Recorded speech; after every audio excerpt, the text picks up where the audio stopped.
Jump scare. Jump scare. What's up, gang? Hello, hello. Hello, hello, everybody. Welcome to Wednesday stream. Welcome, welcome. Hi, guys. What's up? It is time for Spooky stream. Praying the internet behaves this time. Yeah, for real, though. For real, though. I'm so grumpy about Saturday. I wanted to stream and my ISP said, how about fuck you instead, actually? How about fuck you instead? Ugh, it's the fucking worst. Well, anyway.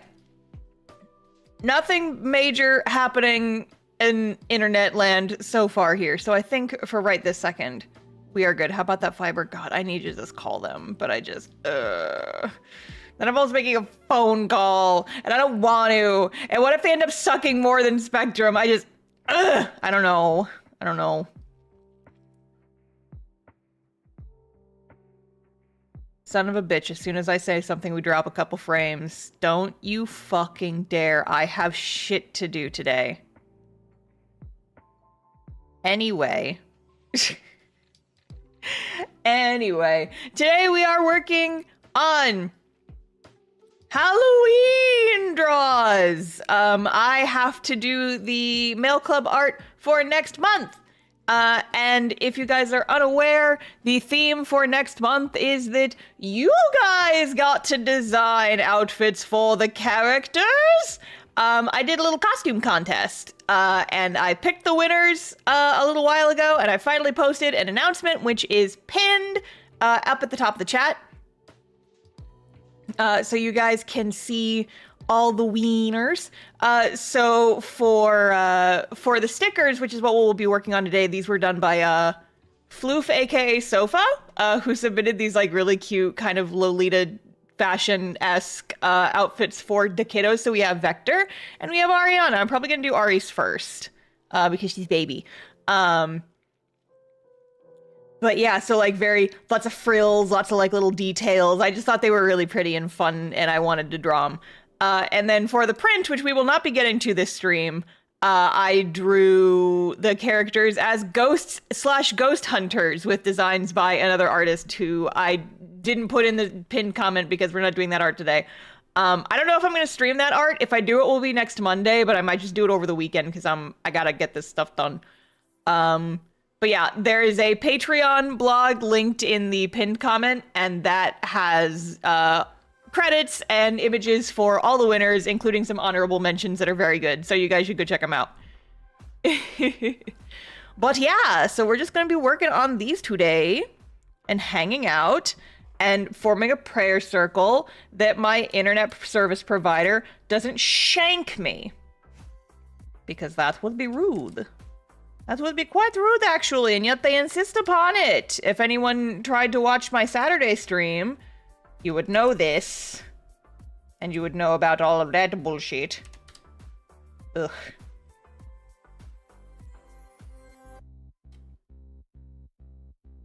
But yes, spooky season is coming up, gamers. How do we feel about that? How do we feel about the oncoming spooky season? I am excited. I like fall. I have to get my decorations out.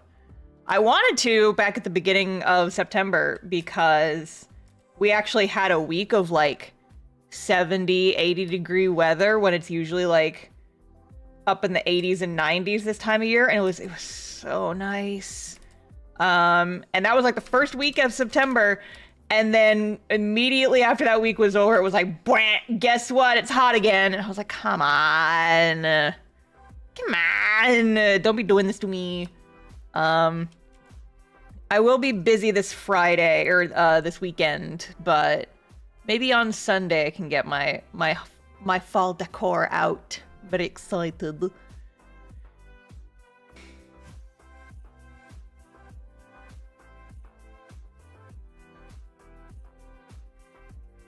I'm gonna be honest, gang, like spooky season is not usually my favorite time of year. Like I'm not huge into Halloween like a lot of my peers are. I think like as a holiday, Halloween is fun, but it's not like my favorite thing ever. I'm more of a Christmas person myself, and that's just because I aesthetically like some stuff more about it. It's like I like horror, I like spookies, but it's just like I don't know how I feel about Halloween as a holiday. I'm just like, I have no strong feelings one way or the other. I would say that I verge more on liking it. I do like it, but a large part of me liking it is just that time of year signifies the beginning of fall, which means that summer is going away. And I think that's one of the big reasons that I like it. But now, like, personally, I'm more of a Christmas person, but I don't hate the holiday, or I don't hate spooky month. I like the excuse to draw my characters in silly little outfits, but then again, I take that excuse every month, so... So, you know.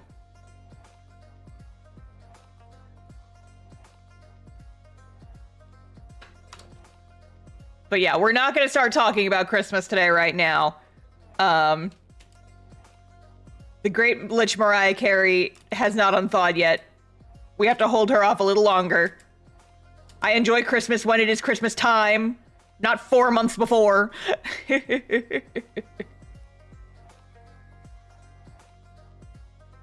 Give Ariana a little fang. Ooh. Maybe. And nah, I think that's kind of copying Vector's stuff too much.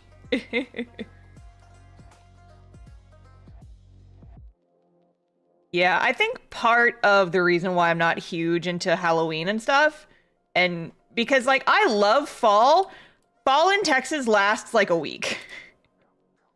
We're lucky to get like any kind of foliage, like interesting foliage colors. In Texas, for the most part, stuff just turns brown and then dies within a week. We don't get like fall colors the way that a lot of people think of them.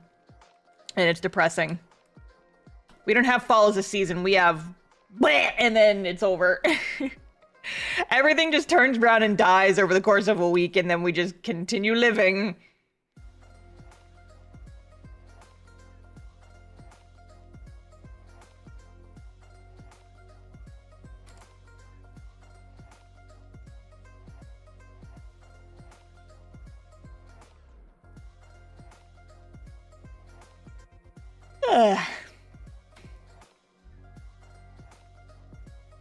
Time for Tim Burton to take the stage. Is it a hot take / cancelable offense if I think that Tim Burton's kind of overrated? I'm sorry.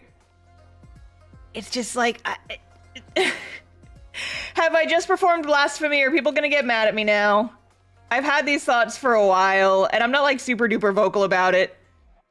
It's like, it's not a hardcore opinion I have or anything. It's just like, I've never been into his stuff super much, and it just feels like, I don't know.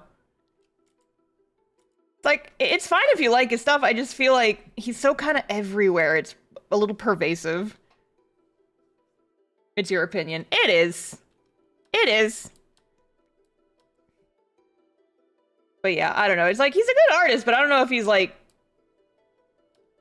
He's not really my vibe, I suppose you could say. And so it's like, no shade to the people who like him, no shade to him in particular. It's just not my thing. It's not my thing. But people go so feral. I don't know. I'm just coming out and swinging with these like hot takes this stream. Goodness. What has gotten into me? Just coming out hard and fast with these hot takes. Like I want my audience to get mad at me.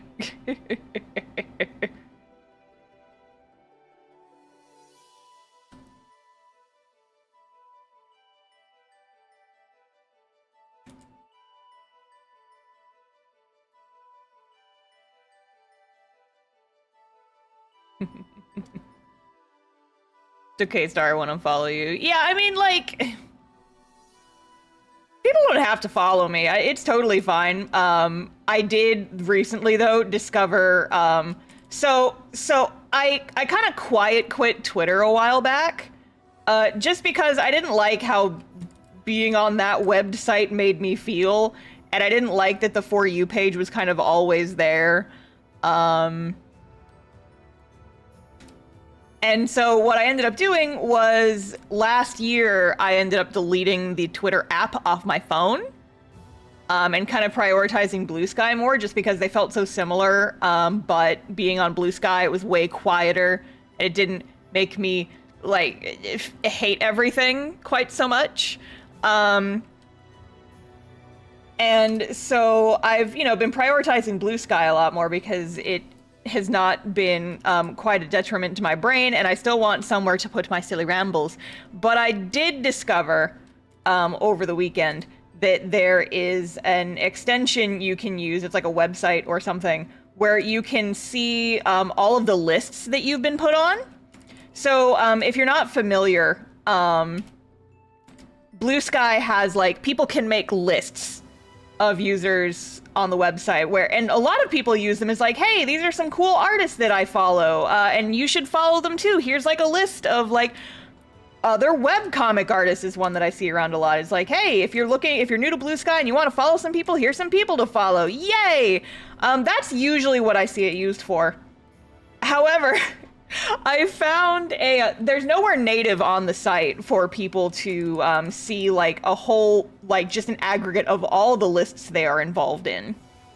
All the lists that people put them on. Well, last week I discovered that there is actually a way to see it. I'm not on many lists. I'm on a couple. A lot of them are just, like I said, like, oh, hey, here's some artists. Here's some other webcomic people, la-di-da-di-da. But there was one, entitled, hang on, no, I gotta find the screenshot. I have to do this justice, because it's so stupid. It's so fucking dumb, and I have to show it to you guys. You ever see something so fucking stupid? Hang on. No, it wasn't in my media, it was in my replies, because no, it should be, it's just a couple days ago. Yes! So I'm on a list, and the list is titled, Self-Important People Who Don't Follow People Back. And then the subtitle, like the description is, people who will never follow you back because you are not a peasant and they are stars. And I'm like, hello?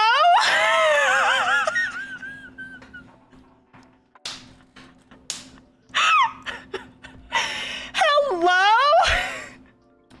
And the reason I discovered this, chat, the reason I discovered this was that another artist I follow was apparently, like, posted a screenshot that they were on that list.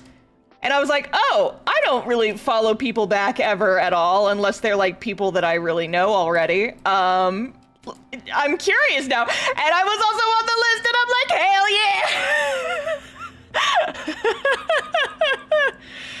It's like, way to be so unintentionally funny. What were you trying to do? What kind of shot were you taking and then you just missed horribly, pal? Oh, it was so funny. So fucking funny. I'm not gonna post a screenshot of it because honestly, this person does not deserve the attention if they're gonna be a whiny bitch about people, like, not following them back on a social media platform. Like, fuck off. Who do you think you are? I follow people that I know and people that are my friends. I don't follow back random strangers because I like to curate my feed with people that I already know and like, specifically so that I don't spend all day on social media. I don't think this should be that hard of a concept to grasp. But it's just so fucking wild. I don't understand the follow back thing at all. No, it's okay. So for some people, they think that social media is just get a bigger number. Get a bigger number, get a bigger number, get a bigger number, and then it will validate you. And the bigger your number, the better of a person you are. When in reality, one, that's not how it works. Number two, if you just have a lot of people randomly following you and not actually, like, interacting with any of your posts, it's actually doing you more harm than good, which is actually one of a couple, not the main reason, but one of a few reasons why I remade my Instagram account a while back. If you have a bunch of, like, quote unquote dead followers and they're not doing anything, they're not actually interacting with your posts, like, they are actively harming your presence. Like, it's harming your engagement on that platform and your posts aren't going to get as shown to as many people. And is it shitty? Yes, of course, absolutely. I hate social media with every fiber of my being. However, I must placate to it because I have a job that requires it. And I hate that for me. But yeah, and so, like, to the people who think is like, oh, bigger number equals me being more important as a person, I have to have the bigger number, must get bigger number, number, get bigger, follow me back. This is something I commonly see amongst, like, younger users as well, who kind of, like, aren't jaded and cynical from being on it so long. They just see the number and they want number go up because number go up equal good brain chemical. And so what they'll do is they'll say, hey, if you follow me, I will follow you back, and then both our numbers will go up.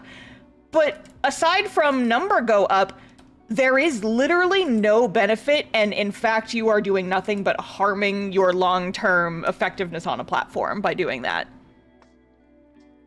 And so when I see someone who is so obsessed with getting follows back that they add everyone who does not immediately follow them back to a blue sky list called, I'm gonna read it off again, self-important people who don't follow people back, people who will never follow you back because you are not a peasant, or you, I think they even fucked this up because it says they will not follow you back because you are not a peasant and they are stars. I think it should say you are a peasant and they are stars. Yeah, that kind of just shows us, like, you don't actually care about, you know, performance on this platform. You just want number go up. And it's very funny. But yeah, like, there's so many people on this list. Like, there's all these fucking, like, famous writers who are barely on social media to begin with, and, like, other kind of bigger artists And it's just like, are these all people that you personally have beef with? Because I don't even know who you are. It's like, I have not seen the Avengers, but I know there's that one gif where it's just like, you took everything from me, and then the purple guy's like, I don't even know who you are. That's me. I'm that purple guy today. I'm that purple guy most days, honestly, but...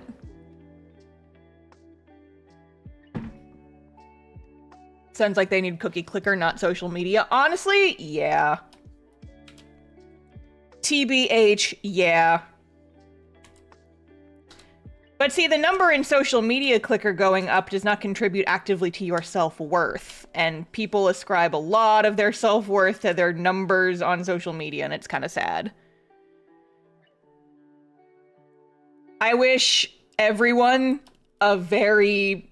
do not connect your social media number to your mental health in any kind of way. It is so bad for you. Coming from a person who is recovered from that shit, it is so bad for you. Don't do it. Don't do it. Your social media is not how good of an artist you are. Your social media numbers reflect how good at marketing you are, and also how lucky you are. Which is an entirely fucking different skill set. I know so many people who are wonderful artists, but they hate screaming and doing self-promotion. But that does not mean they are a lesser artist, it just means that they don't like to scream, and that's fine. This is why I scream for them.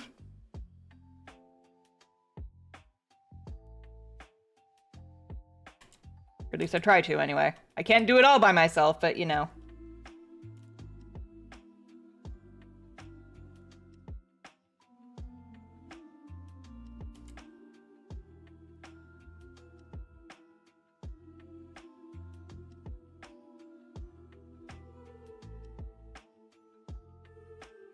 Mm-hmm.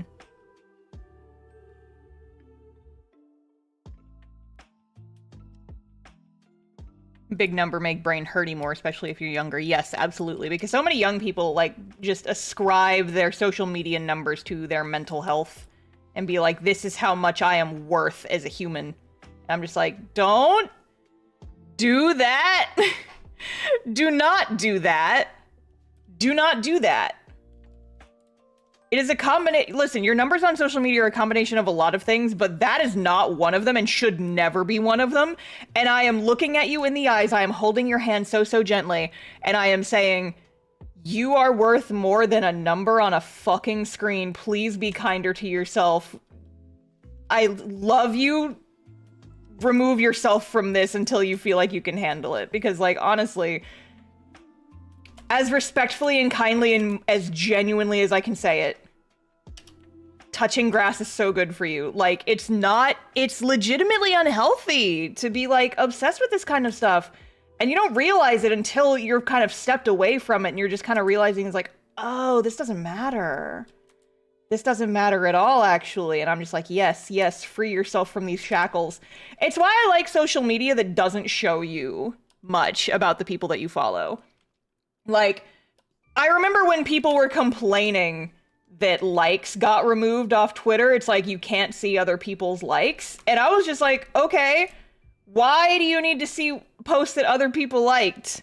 High school gym teacher told me to never attach your self-worth to a number. Jason Push, thank you for the super chat. And yeah, honestly, absolutely. It's like, okay, you are a person. You are not a number on a screen. You have more self-worth than a fucking corporation making $1 bajillion a year selling you, like, social media will ever have to say about you. Also, fuck them. So...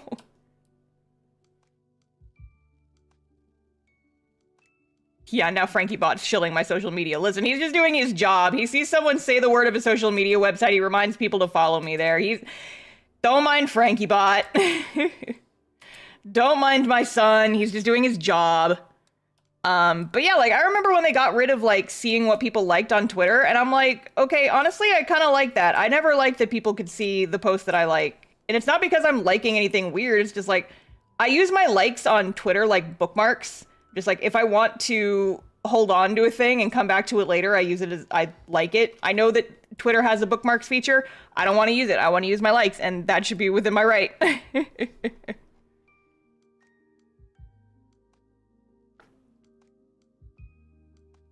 I don't need people judging me for the silly art that I like on my private, Twitter account. It's like, it doesn't matter. It's mostly just like memes and pictures of anime boys that I like. It's fine. Why are people so concerned about that? It's honestly one of the reasons why I love and probably will never leave Tumblr. Tumblr does not publicly display follower counts. The only way that I know how many followers I have on Tumblr is because I can see it, but literally no one else can. Nobody else can see my follower accounts on Tumblr. And honestly, good. Because it means that people don't care. If you're posting shit that people like, they have the option to follow you and then see more of your posts. But also, because your follower number isn't public, you can't use it to leverage against people. It's like, more social media needs to be like that. I honestly kind of wish that, like, Blue Sky wouldn't show follower accounts. We don't need to see that. We don't need to see that. Like, it's good to have that as a metric for yourself, but you don't need to use it as a basis for comparison to other people. Stop it. Just stop it.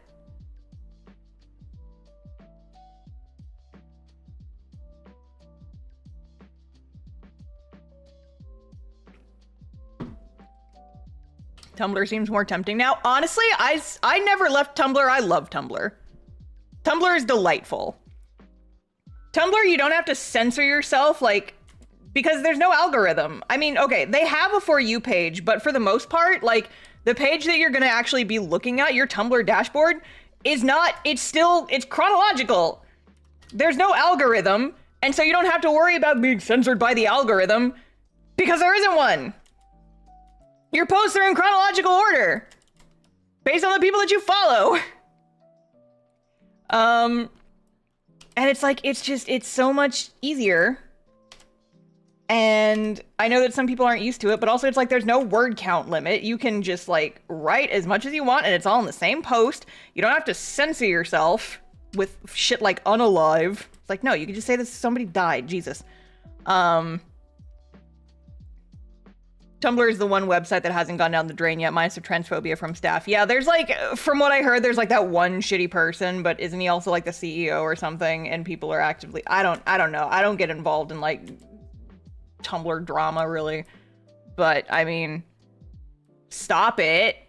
But at the same time, like as a platform, you know, I still enjoy Tumblr. I've used it.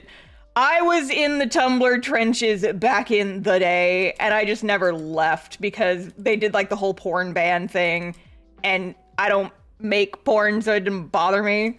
And I'm like, it sucks, but it doesn't affect me really, so I'm just gonna keep posting because I like it here.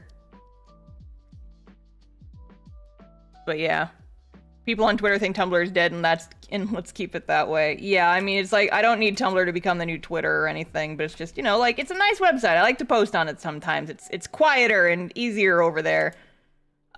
People don't bang down your doors when you say, it's like, you know, to use the common examples, it's like, I don't have to worry about people constantly willfully misinterpreting my posts to make a zag at me. I can post about waffles all I want over there, and in general, people aren't gonna be dickish and be like, oh, so you hate pancakes? No, shut up. Shut up, though, have you ever considered?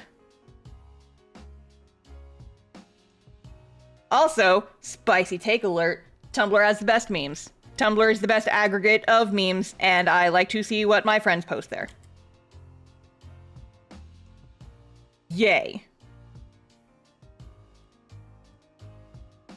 So there. Meh.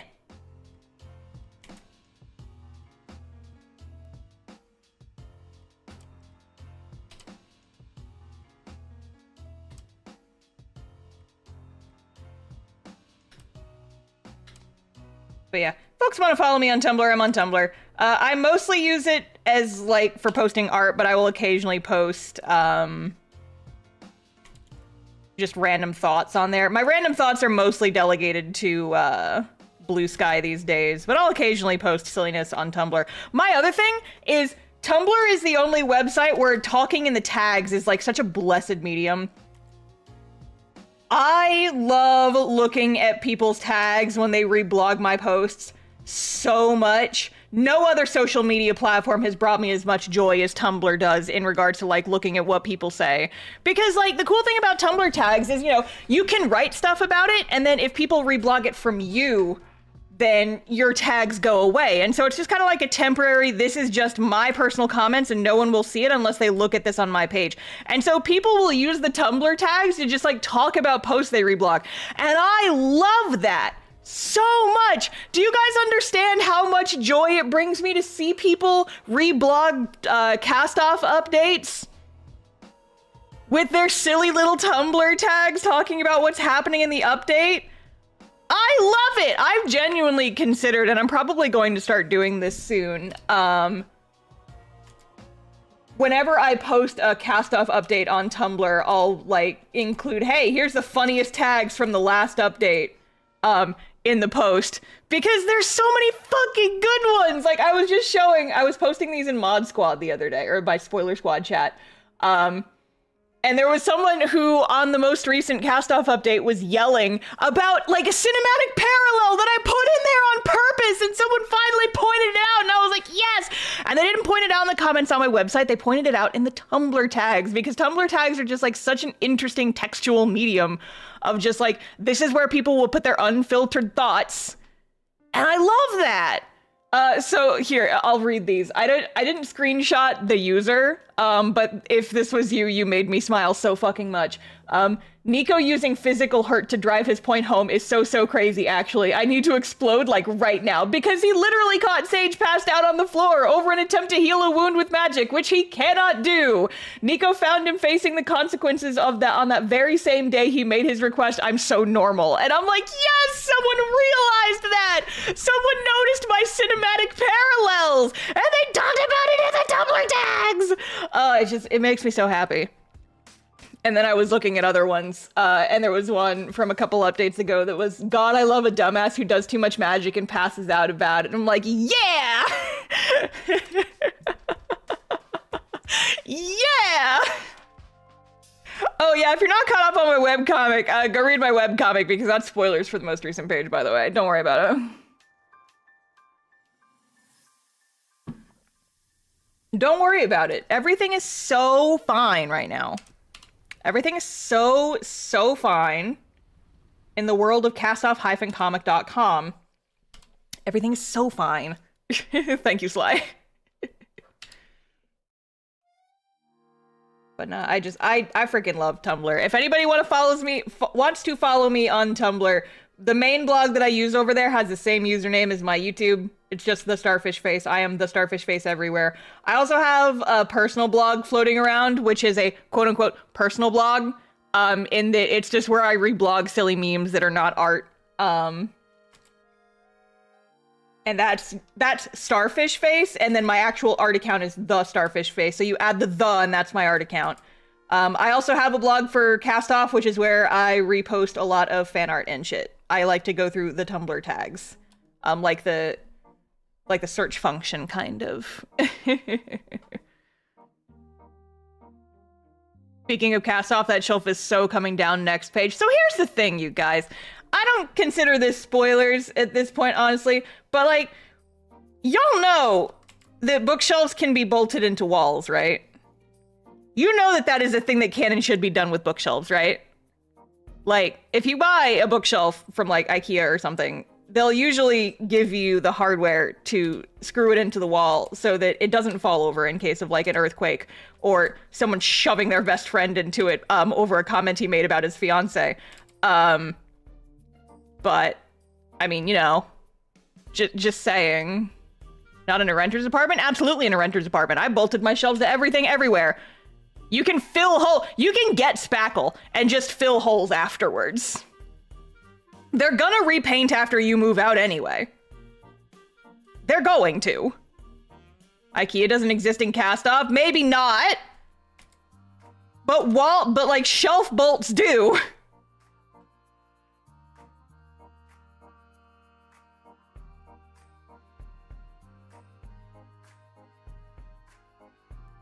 Point is, if you have a bookshelf that's against a wall, you need to bolt that to the wall so that it doesn't fall down and hurt somebody. This has been your safety PSA. From friendly neighborhood webcomic artist, TheStarfishface. She's got a "the" in her name, so she must know what she's talking about.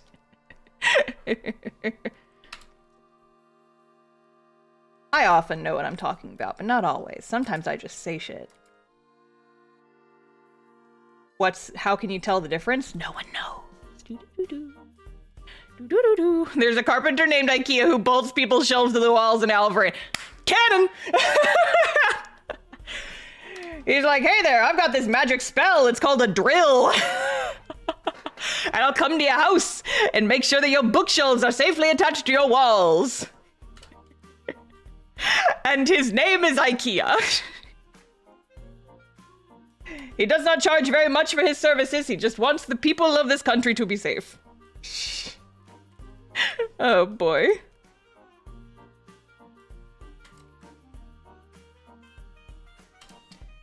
I like had to physically hold myself back from posting that comment like in the replies to the most recent page. Because it's like posting it where someone's actually gonna like see it and be able to take it in feels too much like spoiler. But shouting about it on stream feels fine. Because it's like, nothing I've ever said on stream has ever had any impact on anything ever, so it's fine.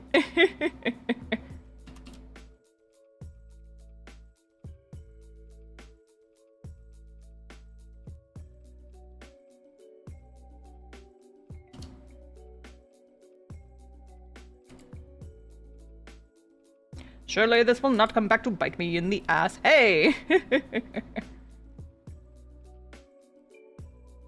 Listen, I have said this, but I am a firm believer in the ideal system that you can put anything you fucking want into a fantasy story as long as you put the word fantasy in front of it.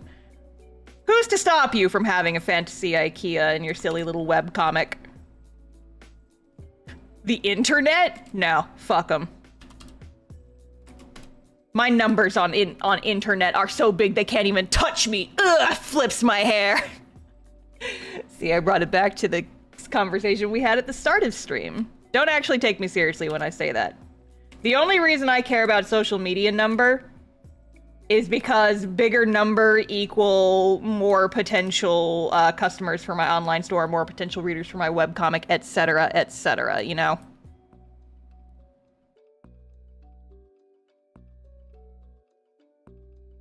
Fantasy Tumblr, yeah, fantasy drill. You can do whatever you want in a fantasy story as long as you put the word fantasy in front of it. I am a firm believer of this, and I will scream it from the rooftops until the day I dissolve into dust. Yippee-ki-yay. Fantasy is fun. Don't limit yourself. If you want to put it in there, who the fuck is gonna stop you? The government? What do they have to say about your silly little fantasy book? Fuck them.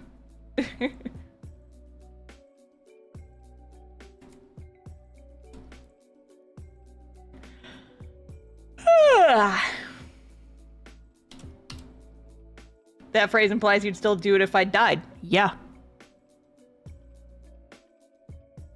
Yeah. What about it? I was told my story isn't fantasy because it has cards and phones. Fuck whoever said that, because they were wrong.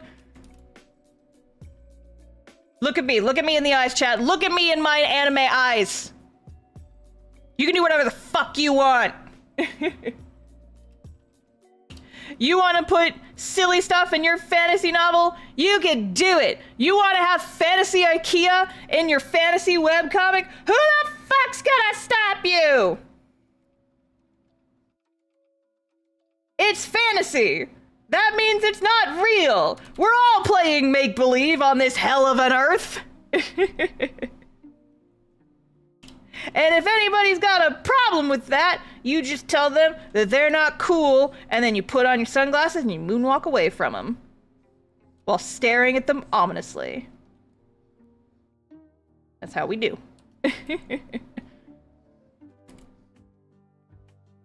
I mean, honestly, like the fantasy phone thing, in D&D, we have a running joke. Because, like, in D&D, you know, there's the magic item called the Sending Stone. But the fun thing is that stone rhymes with phone.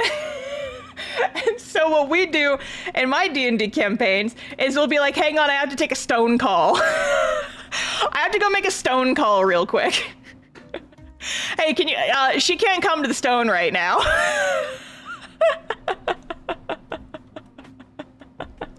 And it's fun, and it's good, and you should do this. You can and should do this. It's very fun and very silly, and it's fantasy, so fuck it all. Honestly, I just want a shirt that says, it's fantasy, you can do what you want, and I would wear it every day.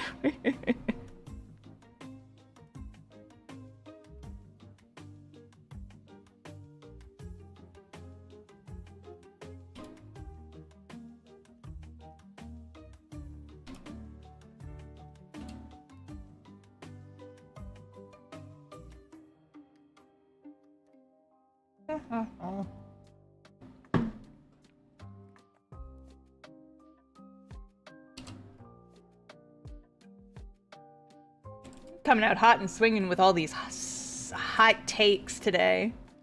Just hot takes everywhere. It's only been like 30 minutes and we've already covered quite a breadth of topics. From social media to put whatever the fuck you want in your fantasy story.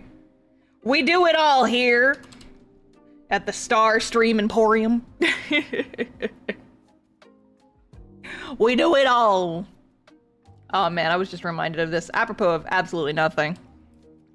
I think I've told you guys this once before, but I started streaming. I've been a streamer for way longer than I have been a YouTuber. I started doing YouTube like several years after I started really trying to make the VTuber thing work. I streamed on Twitch before I streamed on YouTube though, and so for a lot of people, they don't follow me from way back then because I was way smaller on Twitch than I ever was on YouTube. Well, not ever, like, you know, I think I still have like, I never deleted my Twitch account. I think I have like 4,000 followers on there. Anyway, point is, I spent a long time trying to make the stream thing work. And to the point where it's like, I was watching back my VODs every time I streamed. I was going through, I was looking at things. I was checking my analytics. I was making clips. I was posting them on social media. I was just like so gung-ho about like being a streamer and making the streaming thing work. And to that end, a couple years ago, before my YouTube took off, I think it was back closer when I moved into this house, which was a few months before I started using this YouTube channel with any more regularity. I put a sticky note on my monitor that said, stream like there's 100 viewers. Because it's like, I was averaging anywhere from like 10 to 20 people back then in my streams. Like if I got 25 viewers on a stream, that was an extremely good day.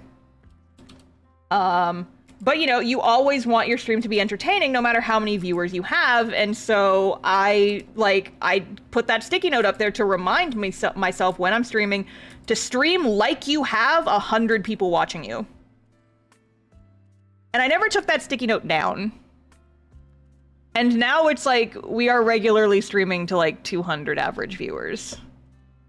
And I just think that's really cool. So, thank you guys for being here. I'm sorry to get sappy on you randomly. I looked over and I saw that sticky note again. It's like, it's stuck to the bottom of my other monitor. It's just like, aw. Aw. Emotions. I just think it's neat being able to, like, see the growth. When was the last time your viewers were that low? Oh, it was, 2022, probably. Because the very start... So my stream numbers started going up. I can't remember exactly when I started streaming on YouTube. I don't remember exactly. But I remember I first started streaming on YouTube after my first video went viral on here, which was January 2023. And that never affected my Twitch numbers really, but I started like multi-streaming here. And then after Twitch discontinued their bullshit, I ended up just moving here full time and it worked out really well for me. But yeah, like once people started discovering my YouTube channel more, that's when the hits started coming. And like, you know, it depends on what I do. My art streams are always going to have the most viewers, and that's why I focus on them more. It's also kind of why I stopped doing game streams, but you know, it's like at some point I might go back and try some more of those, but just in general, people tend to like my art streams more, and so I want to focus on my art streams, you know? And that's fine, because I like doing art streams.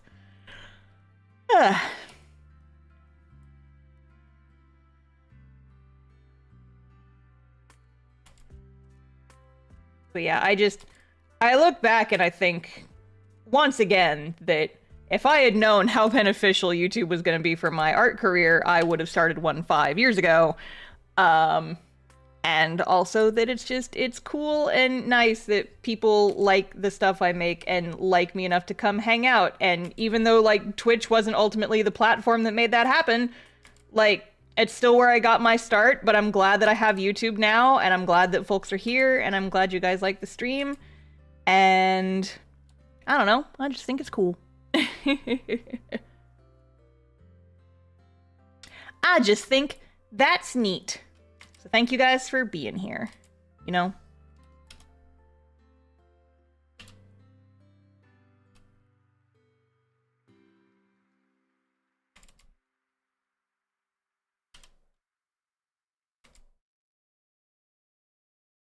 And now that I've got you all here,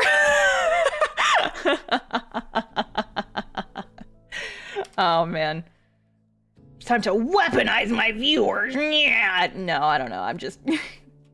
I'm just being silly.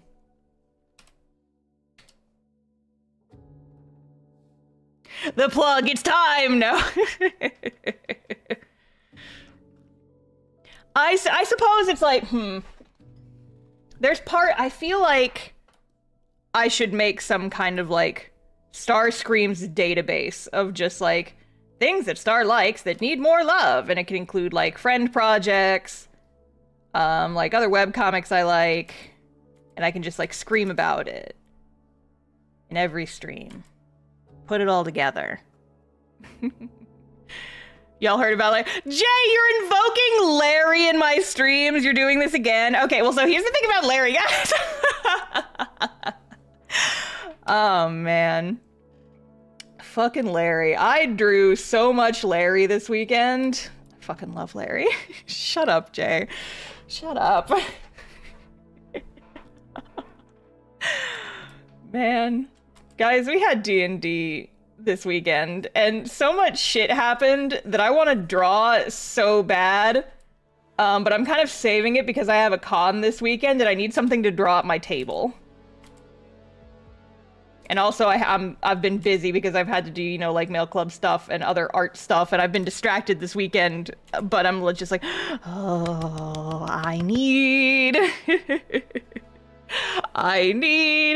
I was gonna bring up the travesty that happened to Dave last week, but I didn't want to derail too much. No, we can talk about it, though. We can talk about poor Dave. Oh, hey, Jay, do you want to hop on stream and we can talk about what happened? Do you want to talk about what happened to poor Dave? Because I haven't mentioned it anywhere yet. Okay, hang on. I'll hop in Discord. One sec.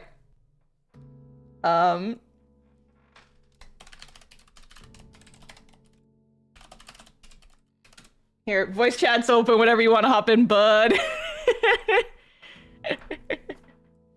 Hang on. I know you're talking. I need to set you to my speakers. One sec. Hang on. Let me put my headset in so I can hear the corn man.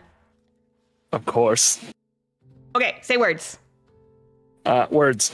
Okay. Chad, he's not echoing or anything weird like last time, is he? You guys can hear him okay? I haven't adjusted my settings at all, but Discord's fucking weird. Yeah. Discord is weird. Discord is a strange thing. No echo, no echo, no echo. Okay, good. So let's talk about Perfect. Sunday's game. Now, I did not hook up the voice mod pack, so I cannot do what I was going to, what I honestly did during wonder- the game. I honestly wonder if that's part of why you were echoing last time. I was thinking about that when I was watching the VOD back. Maybe. Like, maybe it's a he accidentally possibility, had except I was running the microphone as voice mod, so it should have been the only thing you heard. So. Who could say? Who could say? But yeah, so let's talk about what happened. Poor Dave. First of all, my man got slapped. First of all. Slapped across the room. Poor Dave. And I did it. I did I it. almost got slapped Dave two across different the room. characters to murder Dave. It was great. It Poor was so Dave. good. Shots fired. So we need to talk about Very the good. context It of was why very Dave got good. slapped across the room, though, because the people demand updates, and I haven't made any on like Okay. socials yet or Let anything. me boot up the notes just to make sure I don't miss anything here. Yeah. Shout out for- to Legally for making the notes. For real though, seriously. So for a recap, if folks have not watched our previous, or like just haven't heard in general about the shenaniganery. So there's this fucking archface supervillain in our game who is involved in like more than half the party's backstories at this point.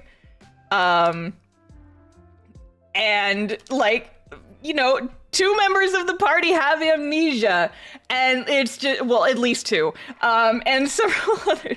It's just like this fucking like archfey nightmare person is involved in like so many characters' backstories, and due to circumstances, she showed up in person the session before this most recent one. But she said, so she showed up, she dropped a shit ton of lore on all of us, essentially, and then modify memory to all of us. I can fix her. No, you can't. And, Ain't no one want to fix grandmother. no, I don't want to touch her with a 10-foot pole. Get her away from me. She's scary and the worst. Her name is Grandmother, by the way. That's not her name. That's just what we all call her. And she is canonically one of the characters' grandmother. Is she hot, though? Shut up! Frog, I see you. I see you, buddy.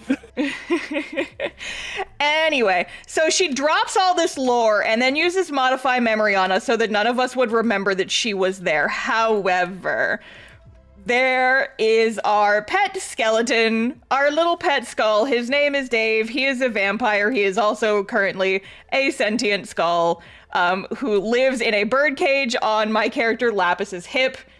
And so in the session before our most recent session, Jay was like, okay, and we're going to end the session right after she casts modify memory on all of you, and none of you will remember this ever happening. And then somebody goes, hey, what about Dave, though? And the answer is that no, Dave did not get his memory wiped because grandmother did not know that Dave was there. So we went into this session. A great clip. There was this session coming up where, you know, people were like, hey, Dave knows all of that. Dave heard her say that one of the characters in the party was recently dead, that one of the characters, like the character who is her granddaughter, is being brainwashed by her to kill Zariel, the archangel in the town we're in, Elturel. And like she knows that like my character is involved with her somehow, but there was shenaniganery afoot, and so we didn't get too much info on that. Okay, Jay, you can take over. Tell the people what happened last session.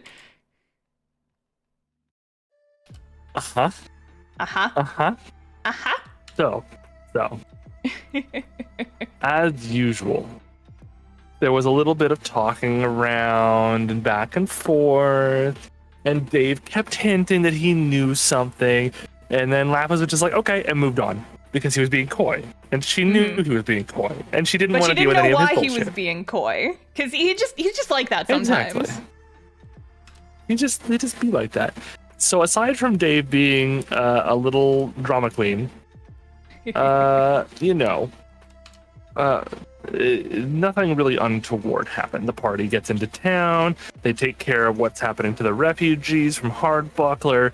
They move back over to Angel House. They meet back up with Lapis's adopted ma and a cousin of the Dawnborough clan who lets us know that in this universe at this time, Rodin instead has an army and is taking cities. Interesting lore. I wonder what also he insists on being called Laird Rodin, which of course Agatha is not going to do. Because that's her precocious nephew right there. That is her precocious nephew, absolutely. For those who need the background, this campaign, our Sunday campaign, takes place in an alternate universe, but 100 years before our Thursday game, which is where I play Verity. And in that game, Rodin is Verity's kind of sort of love interest. History will call them besties. It's weird they were buried together with their hands holding. They must be besties. Yeah, right. But no, they're not romantic. They're not platonic. They're a secret third thing. Married post-mortem. Don't worry about it. Anyway. Married post-mortem. Don't worry about it.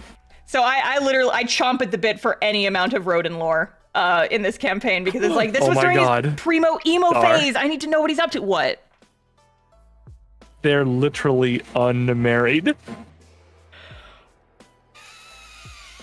Fuck you.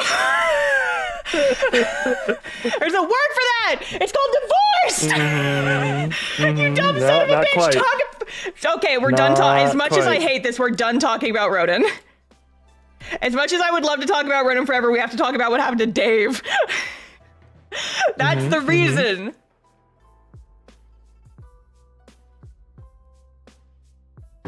Absolutely. Talk about Dave. So, after meeting this lovely Dawnborough cousin, Lapis decides to go upstairs to have some private moment. I forget what reason he went up there for. I can't remember now. I think it was just to put Dave away, so that he wouldn't try and talk to Agatha and freak her out. Yeah. So, while up there, Dave took the opportunity to be like, okay, look, like shenanigans aside, you know what I'm talking about, right? Like, seriously, everyone was sitting there, big tall lady, giant dragon, not ringing any bells. And Lapis remembers none of this, just like everybody else in the party. And so she presses, and then Dave says enough to trigger her. And he has to do a wisdom saving throw. Ooh. And it does not go well. And so, thus the first musical sting. Yeah. Got it. Inquiring minds wish to know. God, this is why I should have had the voice mod, because now every time someone asks she is hot, I could turn on the stinger. No, and be like, he is beyond hot. He is taller than tall. Frightening with a hooked face. No, anyways. Jade Gailey, thank you for the super chat, by the way. So.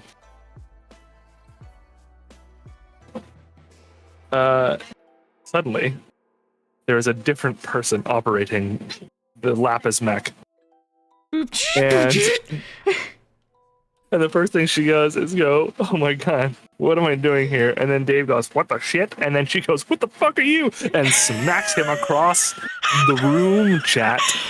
Dave is upside down, facing a corner.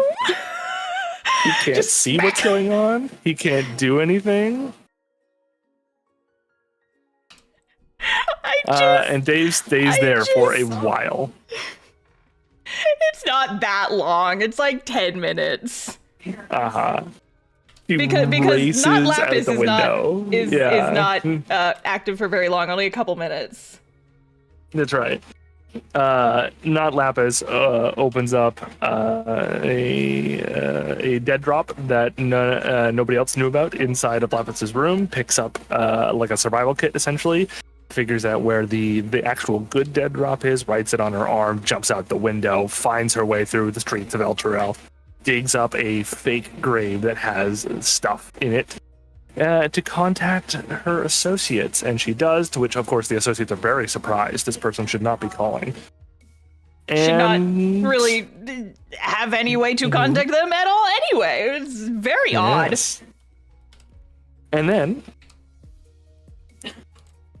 the following bit is that Lapis reasserts herself and is in a graveyard in the middle of El Turel, not knowing how she got there from her room, and does the walk of shame all the way back home. She's like covered in dirt. Her dress is ripped. She has no fucking idea what just happened. Exactly. She gets up. She goes in. She gives a couple of mumbled words of I don't know what's going on. I'm gonna go back upstairs. She goes back upstairs. She's followed by two of her party members who refuse to let her alone, and of course she's breaking down at this point. Dave is still in a corner, unable to see anything. And yeah, at this point, Dave is also freaked out, obviously. So when Lapis picks him back up, it's clearly Lapis again. He refuses to say what he said because he doesn't want Lapis to get hurt again. Until one of the party members, Wynn, the Feywild princess, essentially, offers a drop of her own blood so that Dave will tell her. And of course, this breaks him down because Dave wants some blood. Dave wants some blood, and so they He's go a out the vampire, room. and he needs blood so he can regenerate and have like legs again. Exactly. They go out of the room, and they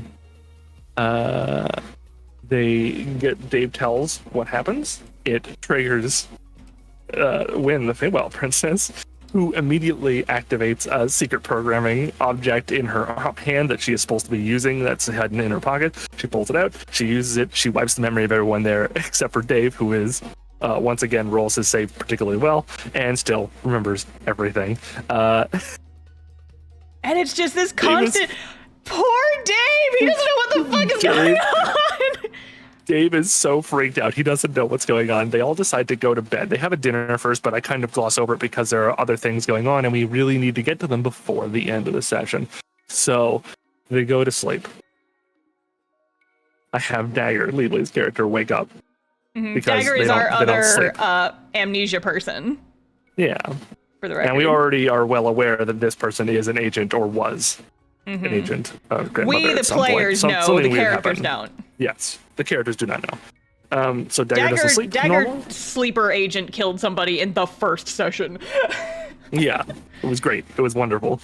Terrifying. Wakes up because he hears a noise. That noise happens to be Dave, who, with the power of his new blood, is now floating. He is levitating. And so this levitating skull hovers down the stairs with like a little Jetson flyer noise and goes into the street and into the sewers, where he is followed by our stealthy Dagger.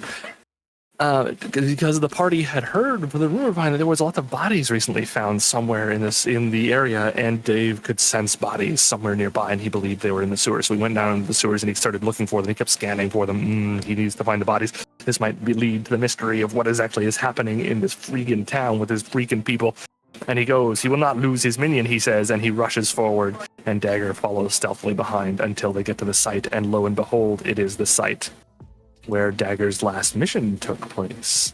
And so Dagger rolls, and chat, this was the closest Dave got to death this whole session. Because if Dagger had failed, Dagger would have been forced to get rid of the witness, and the witness was Dave. Anyways. Dave is just constantly on the verge of being murked and has no idea. And it's so stressful because we love Dave and we don't want him to die.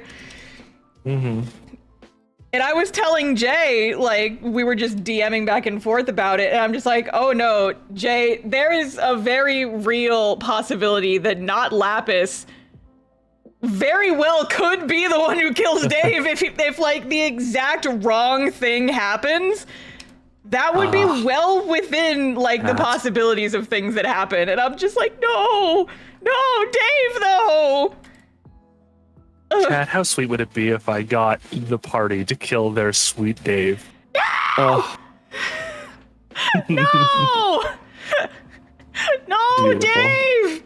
I will do everything. I think that if not Lapis tries to kill Dave, Lapis might actually fight back, like, and fight against this. And I think that would be an especially juicy character moment. I think it would, yes.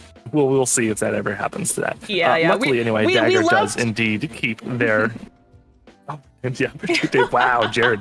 Coming in with a protect Jared, Dave. thank you for the super chat. Hashtag protect Dave 2024. No, for real, though. But nah, yeah, it's like my favorite thing to do when we are not playing D&D is to come up with little hypothetical scenarios of things that might happen in future sessions of D&D and then bother Jay with them. It is my favorite thing to do. I have been doing it since our Sunday session. And I love to pace around my house and talk about it. And like talk to myself about potential hypothetical future scenarios. It's tasty. It's fun for me. It's delicious. Mwah, chef's kiss.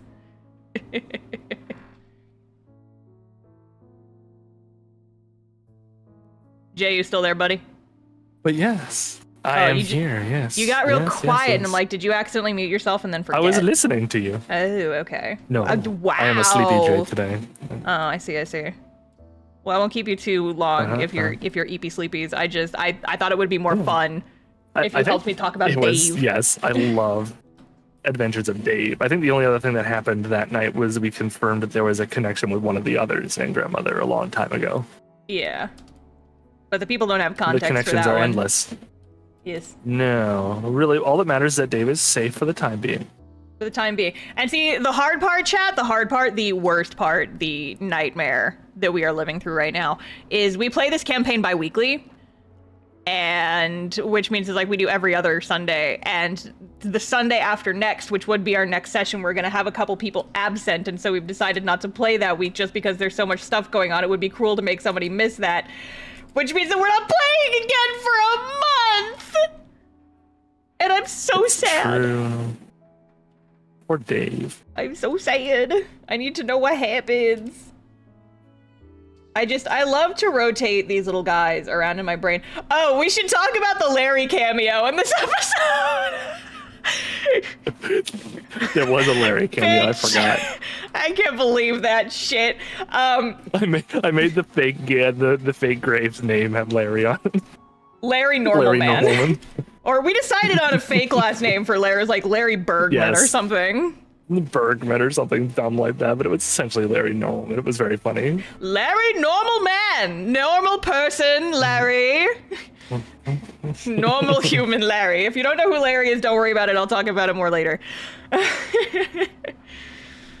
But no, it was just like I had been sending Jay Larry thoughts for days. And so then when it was actually time in that campaign, it was like, oh yeah, there's like a fake grave that the sending stone is buried under that not Lapis can use to contact people. And it was marked Larry Normal Man. And I'm just like, fucking Larry! Fucking Larry! It was very funny, and I'm the only one who knows why. Jay and I are the only ones who know why. Fucking Larry! Yep. But yes. Dungeons and fucking Dragons, man. Dungeons and Dragons, everybody. Wow. I'm glad that Dave has taken on quite the life. He's the best and most important character in our campaign, so... That makes it really easy to hold things over you guys, so... No! Have you considered not? No. Be nice to Dave, he's my boy. That's my sweet little Skella boy right there. So far, I've been real nice to Dave. It's you that slapped him around. No, Dave, I'm sorry. I'm sorry. Please do be forgive. I felt so bad. I'm like, I don't want to slap Dave, but it is absolutely what she would do in this instance. And I'm just like, oh, god damn it. I'm sorry, Dave, forgive me. Baps him across the room like a fucking cat. Just takes him the fuck out. It is indeed. Can Dave feel pain?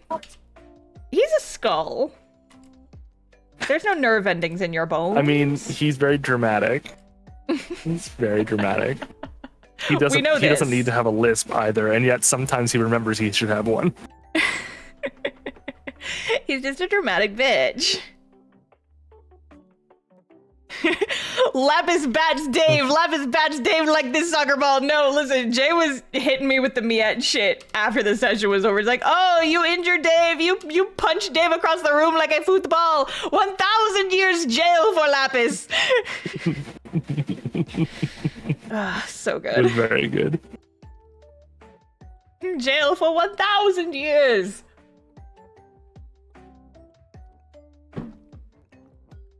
Anyway, we have to wait a month for Dave updates, and I'm so sad. I do indeed. I'm so incomprehensibly sad about the lack of Dave updates.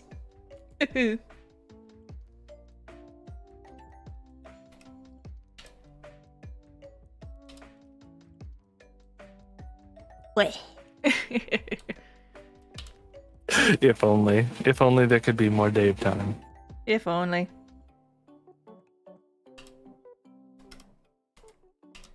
Oh yeah, the people have a bone to pick with you, Jay. Oh, do they? Yeah, because you're the reason I canceled Friday's stream. Oh yes. I have, in my defense, it was very stupid. It was extremely stupid. It was for a friend's birthday. You threatened me with a good time, in parentheses, Dungeons and Dragons. That's right. We played a one-shot and it was very silly. I made a one-shot in 3 hours, everybody. And I got to play Mira, my girl, my beloved. It's true. You can play old Mira, too. Yes. Have feelings about it. Mm-hmm. But yes, you did deprive the people of you deprived the people of their star time. How dare you, honestly? I suppose you could now tell them the magical story of the unnecromancers. I will not do any such thing. I will not do any such thing. No, because it's dumb. You're dumb. They unmurdered so many people. No, you can talk about it if you want. It's stupid. I will hand you the mic and I will look at you disappointed and say, tell the people what you have done. But it's not even close to being shameful, and I will very happily do that. Mm-hmm. Tell the people what you've done, distract them while I get some progress done on this art so I can finish it before the stream is over. Sure. So, I decided I was going to make a story for a friend for her birthday because, she wanted to test out a new thing, and there was a chance for a little tiny bit of background lore to be shown up. And so I used a story about what originally was like a sort of weird necromantic cult that wasn't really doing necromancy, and then came to me as though it was a flash of genius from above. And it whispered in my ear, "No, Jay. These are unnecromancers." Stupid. And so, I was literally writing that Mira was investigating a string of murders up and down the Sword Coast, and then I was like, wait a second, delete, unmurders. And then I was like, what could this mean? What could this mean? And then I was like, okay, it's not the same as being resurrected. You are literally being unmurdered. So that means you turn into an unzombie. You're not alive. You're an unzombie. And so they tracked them down to this freaking temple of Kalimvor, the good god of death and rebirth and rejuvenation and that sort of stuff. And it's a bunch of the clergy who had fallen in with a cult. They were like, we can res people without need of the big resurrection spell. It's perfect. It just kind of turns them into weird, sort of zombies, but they're still alive and they're just people.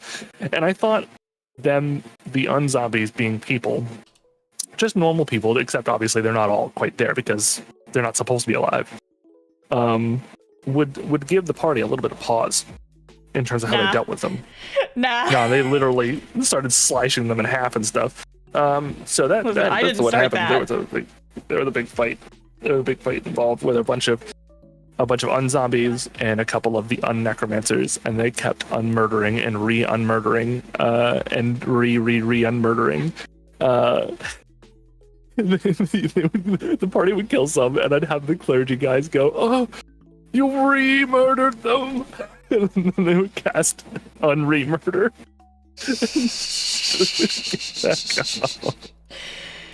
Chad, it was so dumb. We're all mad at him. It was great. We're all mad at him. Furious. And the best part is, it's an actual plot point that carries forward to this day. It's wonderful. No.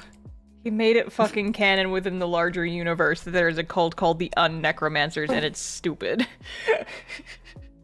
And I hate it. Because they keep getting unmurdered.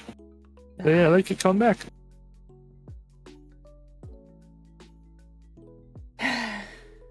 Anyway.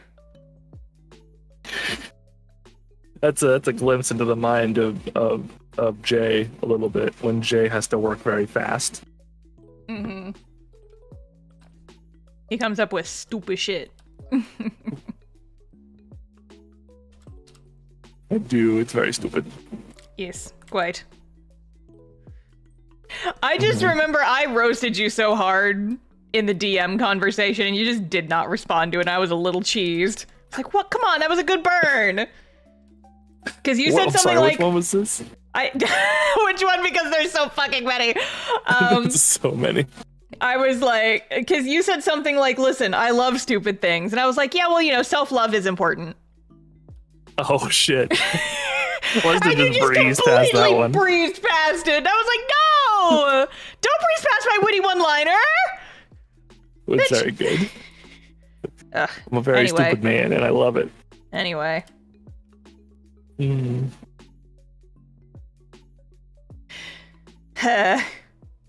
So that's the update. That's the Dungeons and Dave update. Dave and Dragons. It's not an...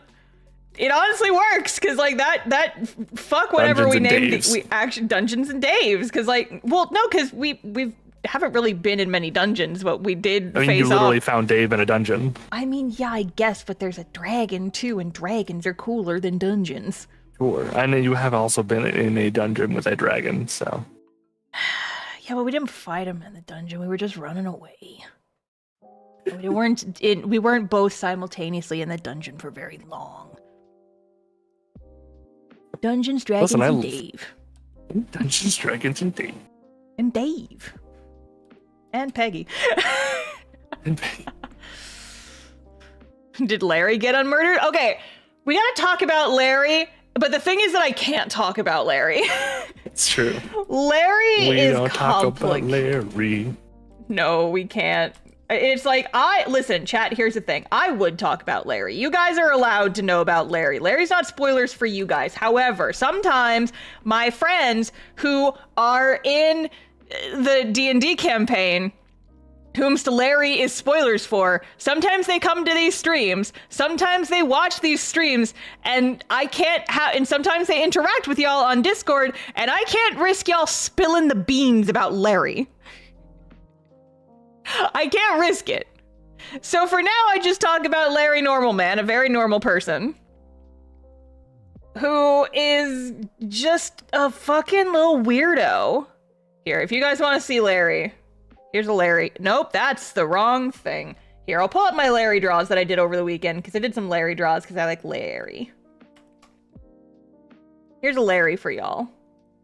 I drew this Larry. I was listening to one of the new Paris Paloma songs, and I'm like, yeah, it's Larry vibes. So there's a Larry. There's another Larry. I did several Larry draws. Because I had Friday off, or not Friday, Larry. Saturday. It's Larry! I have done some more Larry draws, but they're spoilers. It's Larry.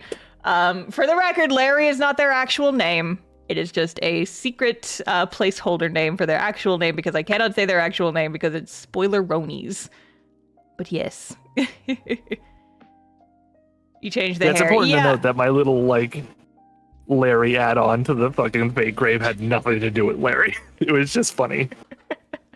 What do you mean it had nothing to do with it? What do you mean? Well, Larry wasn't actually in that grave. I know that. Larry is everywhere. Larry is omnipresent. We all love Larry very much. Larry's baby girl coded. Yeah. You're not wrong. You're not wrong. But yeah, no, I've just been having fun doing Larry draws. They are very fun to draw. Also, a couple of people have asked me on Tumblr, like, what are Larry's pronouns? Larry's pronouns are shrug, and I can't tell you why. I can't explain why. I can't, Larry is just fucking Larry. It's fine. It's fine. Don't worry about it. I'll explain later, and it will make sense. Yes. For now, wrong Larry answers hours only. up in here. Yeah. For now, wrong answers only. I love this piece. I think it's cool. I keep coming back to it. I love Larry.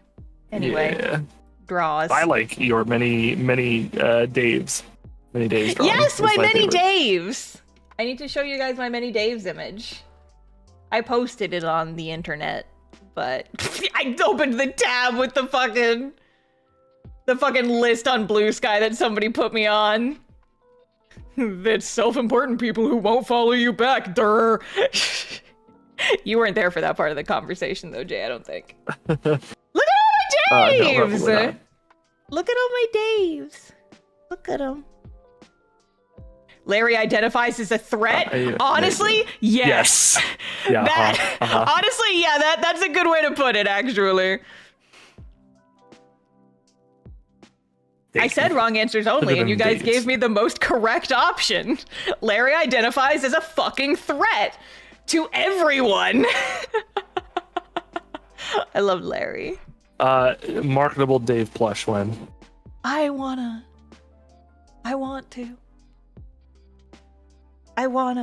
but for now, I must focus. Like I said, if Dave gets merged before I make cast-off shirts, Dawn will skin me alive and probably eat me. I'm amazed she hasn't commented on that yet, but listen, I would love just a little plush that's like a pillow shaped like Dave. Hello.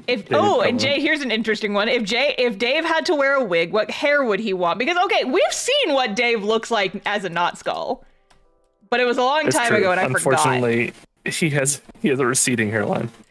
Unfortunately, he's just a little fucking guy. Because you described him as like he's a halfling, right? And so his skull's kind of little. Yes. He's little. He's a little halfling. A little silly man. If he could wear a wig, though, it would probably be some like long, luxurious, flowing golden hair or something. Gold? He's a vampire. Why not black or like something darker, moodier? He wants to be an evil vampire lord. And he wants to be blonde. That's not goth. He thinks blonde is the most evil. Yeah, but everyone he ever knew growing up had like brown or black hair. He wants to be weird, right? I suppose. I think you described him as having blonde hair, actually, like blonde receding hairline. Yeah, because he probably dye it. Oh, he bleaches his hair. Oh, Dave. It's not great either. Oh, Dave. Is it patchy? His roots are showing. Oh, of course it is. Oh, buddy. What roots he has left? Yeah. Oh, so it's a real crypt keeper sort of situation going on. Oh, buddy, Dave. His like thick ass glasses. Nerd. He looks like the nerd emoji, but a vampire with pointy teeth. Yeah, pretty much. I hate how much I love him. He's the best character in this game. We love Dave. Look at him. How could you hate this? How could you hate this face? This little skull face. Mm-hmm. He's just a little guy. Look at him. He's a little skull. I love that when he gets fucking like huffy, Lapis likes him more. He's just a little guy. I love him. He's her project. She can fix him. She can fix him! No, I'm pretty sure I've literally said that in a session before. I almost definitely have. Oh, Oh, hold on. There's a super chat. Is Vector gonna read it? I see that. Is Vector gonna read it? Star finished your book. Gonna try to put your advice into effect. The comic I'm trying to make is called Escape to Altaria. Aside from what you wrote in your book, do you as the artist have any tips? Okay, I couldn't actually hear what Vector said, but I can see the super chat. So Monty the Red Dragon, thank you for the super chat. I appreciate it. Honestly, though, if you have read my book, you have all my tips. Because that's kind of why the book exists in the first place. It is a one-stop shop for all of my comic advice. So honestly, my advice from here would just be follow your heart, make the thing go forth. Hell yeah. But yes. Anyway, Dave's a fucking nerd and Lapis loves him. He's just a little guy, and she can fix him. She can. She can fix him, sure. You admit it! Okay. I have to go and try to get some work done. Are you EP sleepy? I am EP sleepy, but I have to get work done, is the issue. Boo. Yeah. I know. Listen, I've got like 5 games to run over the next 4 days. Oof. Yeah. Plus my day job. Your Dave? I heard Dave job. My Dave job. I had to clock in and be a skull for about 8 hours. Yay. I fear. Okay, so like, don't. I mean this purely on an absolute surface level, in that like I love them both and I want more of them constantly. I feel like Dave has just become this campaign's Rodin. It's just like when we're playing Thursday game, I'm just like, yay, my special little guy. And then on Sunday, whenever Dave talks, I'm like, yay, my special little guy. I love my collection of special little guys. What would okay, before you leave though, hypothetical scenario, what would Rodin say to Dave? If they were put in a room together, what the fuck would happen? I think Rodin would think, like, he would probably be like, oh great, another Darius. And then, it's like, cringe. And then he'd be like, wait a second, this little guy, I can put him somewhere. And then he'd put him in a safe or something. You can put him places. Mm-hmm. You can just put him places. You can use him as a shelf decoration. And he talks. He's my special little guy.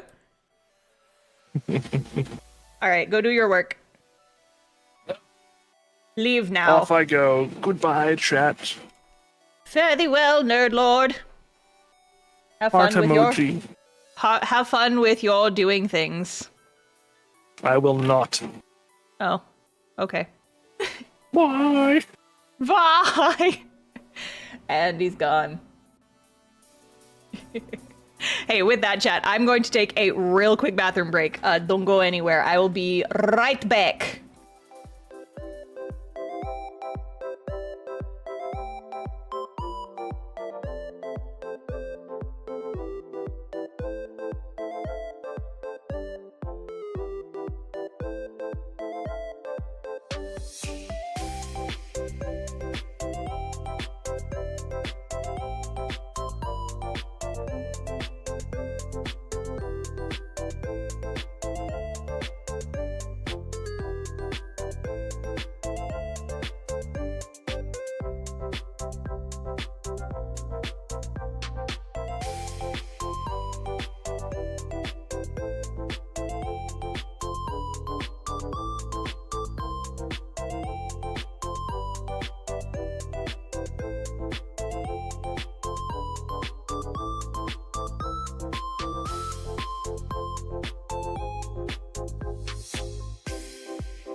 Okay, I'm back.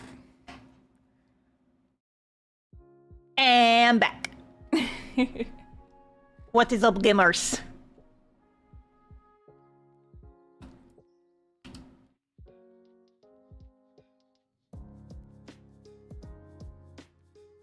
But yeah, so that is last time on Dungeons and Daves.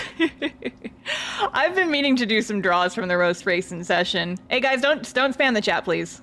But yeah, I've been meaning to do some draws from the roast racing session. I just haven't had time. I have been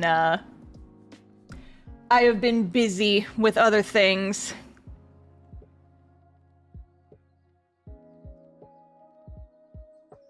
Who's Dave again? Dave is my little skull.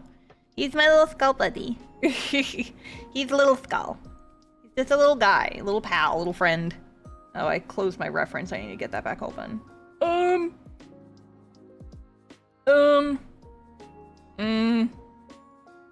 they were in my downloads folder. Yeah. Here we go.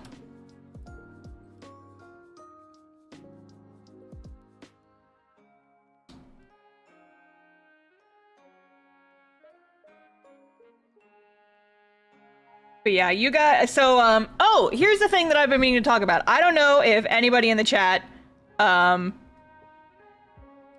this is relevant to any of you guys, but if anybody lives in, like, the Central Texas area, hi, I'm going to be a guest at a con this weekend.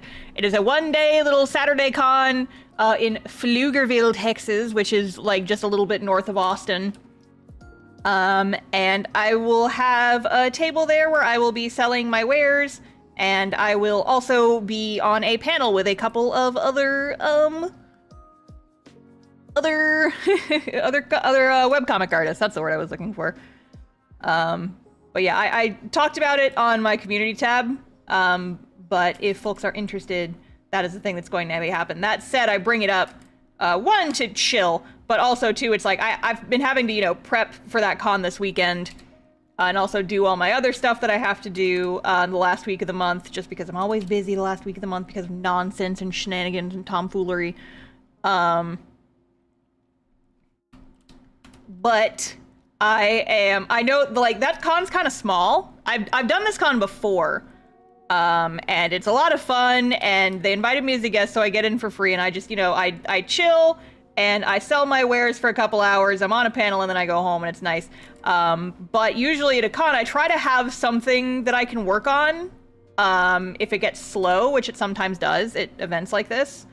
And so I'm just like, I'm gonna bring my iPad fully charged, and I'm gonna do so many heckin' Dungeons and Dragons doodles. I'm saving my energy. Ugh. Did the music stop? No, the music is still going. It just might be kind of quiet right now, so it's very much still playing.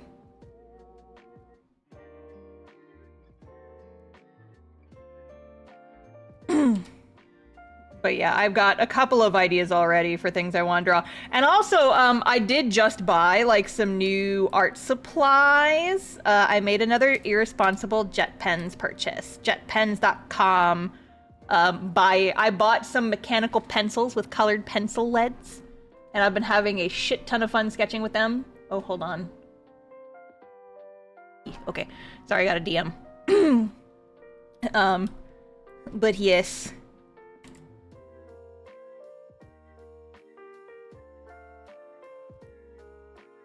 So I've been doing a lot of sketchies. So right now, my goal at the current moment is, one, just, you know, have fun with sketching, but also, two, I am trying to fill up my first Moleskine notebook. Because, so I bought a Moleskine sketchbook, and I love drawing in the Moleskine sketchbook. It's so much fun. The paper's really nice. I really like it. But the problem is I can't take the Moleskine sketchbook, like, out with me, because I used it as a diary on a couple pages, and I can't just rip those pages out because the backs of those pages have some drawings in them that I really, really like. And so I'm like, I have this nice sketchbook, but I can't use it as, like, an out and about sketchbook because I have, like, diary entries in there, and I don't want to risk people seeing those. And so I'm just, like, trying really hard to, you know, one, have fun with sketchy, two, fill up this Moleskine sketchbook so I can move on to another one.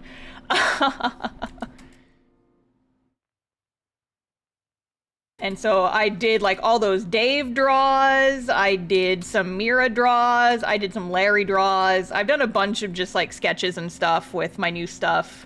And I've posted those on Tumblr, by the way, if people haven't seen them. tumblr.org.com/TheStarfishface. I forget what the URL on, I forget what the URL is for Tumblr, but my username there is the same as my YouTube. If folks want to follow me over there, I post art and occasionally answer asks about my Dungeons and Dragons characters, because I'm a fucking nerd. And I like to talk about the little guys that live in my brain. I love the traditional art videos more, please. I'll consider it. I definitely, at the very least, I want to do a sketchbook tour at some point. Which is another reason why I would really love to fill up my sketchbook some more. But at the same time, I don't want to force it, you know? And so I'm taking my time, I'm having fun, I'm just trying to enjoy the act of drawing, you know? Thank you, Sly, that's my Tumblr. But yeah, the point is right now, I have like 4 or 5 different sketchbooks, and I'm like, I need to slim down on the number of these that I have, so I'm just trying to finish one of them at the very least. Gee dang it. Ow! Hi, Molly. Hi, Mama. Oh, big stretch. Hi, baby. What you doing? Hello, petite meow. Hello, petite meow.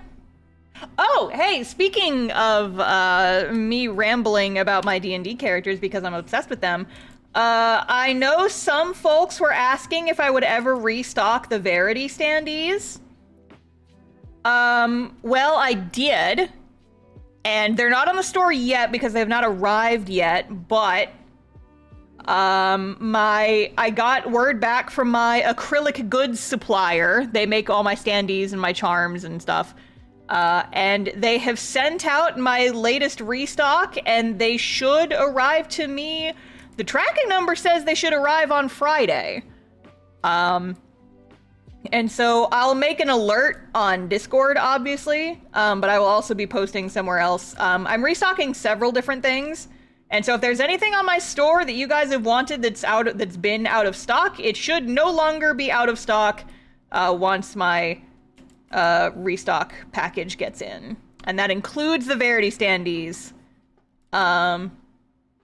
Those will be restocked. I only ordered 10 of them though, because again, I don't know how well they're gonna sell, and I don't want to be stuck with 1,000 of them.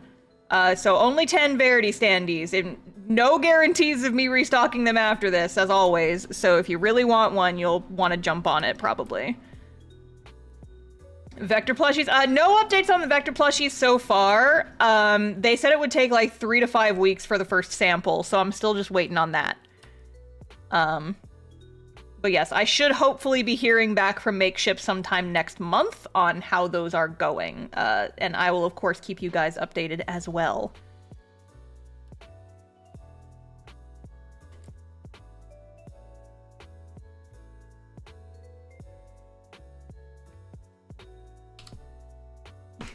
$10 for me. I mean, I can't stop you from ordering multiples, but...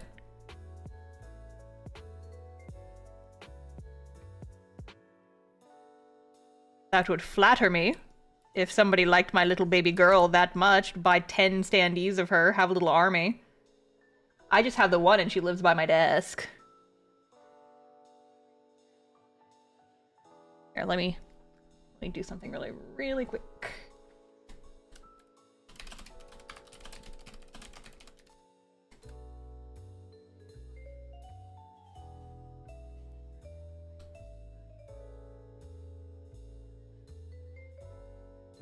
Okay. Ugh. I just want Frankie. He looks so happy. He's a little guy. Little Frankie guy. Sweet boy. But yeah, a couple of my cast-off standees are either sold out or very close to selling out. Like, I think I only have one Ariana right now.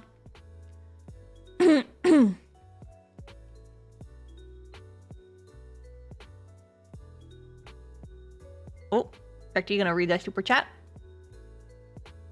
Copy that. Also, Star, love your personality, especially during the live streams. I shall keep on trucking until I get results. Wish me luck. Monty Red Dragon, thank you for the super chat. Oh, thank you so much, though. Like my personality. Thank you, that's sweet. But yes, good luck with artistic endeavors. It can be hard, but you just gotta keep trucking. Honk honk and whatever.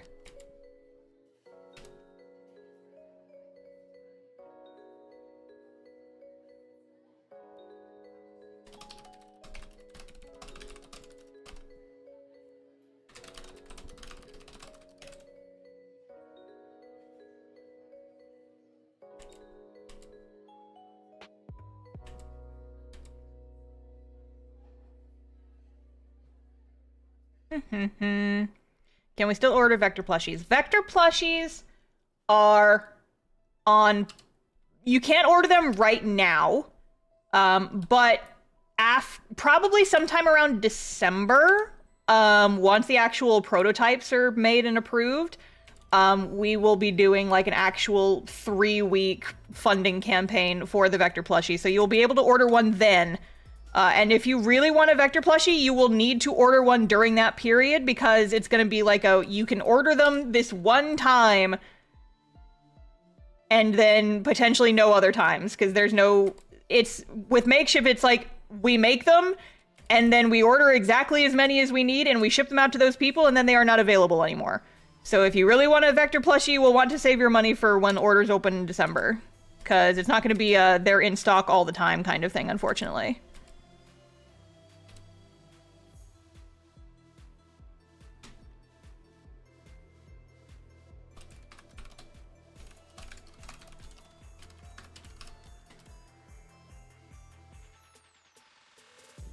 Those plushies are definitely getting made. Yes, they are definitely getting made because we met the minimum order requirements for them, and so they are definitely getting made. Right now they are in the process, like the prototyping process. So I'm just sitting here, just kind of sitting on my hands, and Makeshift is doing all the hard stuff for me, so it just means that we just gotta sit and wait.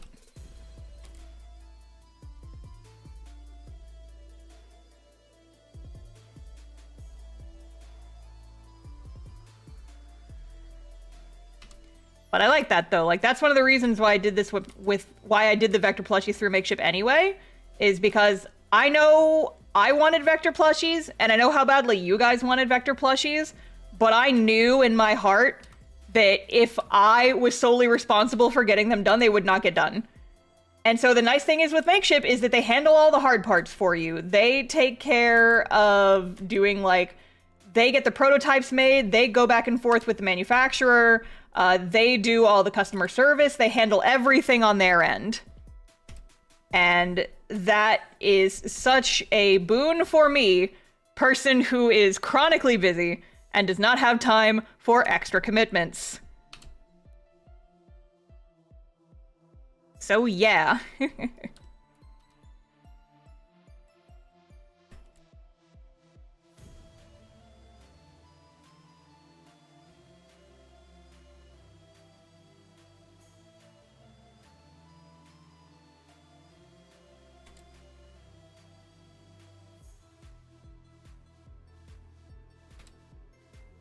Oh, yeah, so here's a question that's totally off topic, but I was thinking about it, and I talked about this on Blue Sky the other day.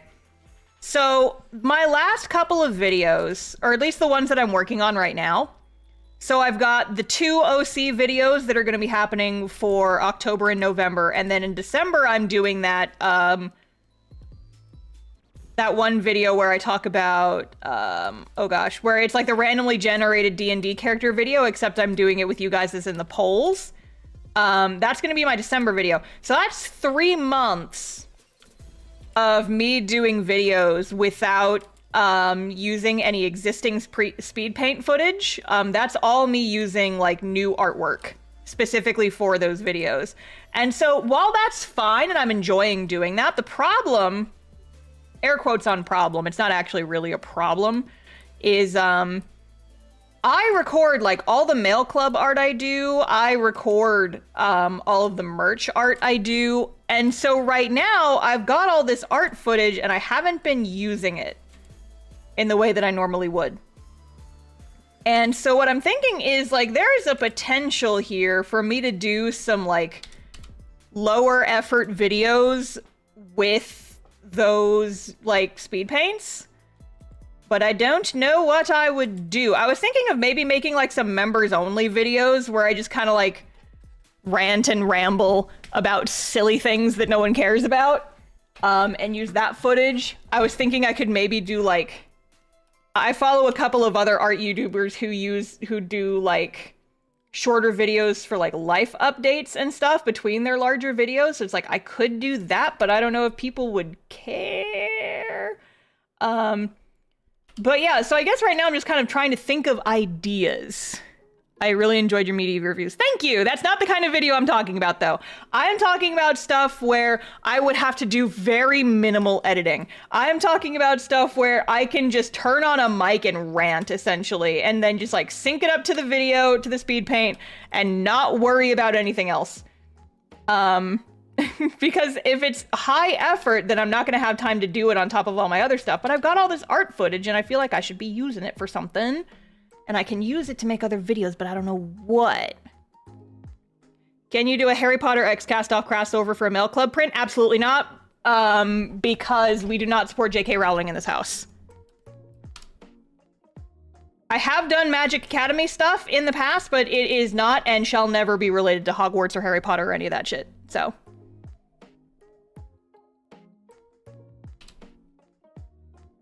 What about stories about your cats? Could do that. Could do that. If your channel blowing up should have taught you anything, it's that people love to hear you talk about anything. Yeah. I mean, I guess so. I guess I'm still battling with that. Because I do occasionally, like more frequently than you would think, I still get comments of people being like, man, this bitch talks too much. And I'm just like, why are you even here?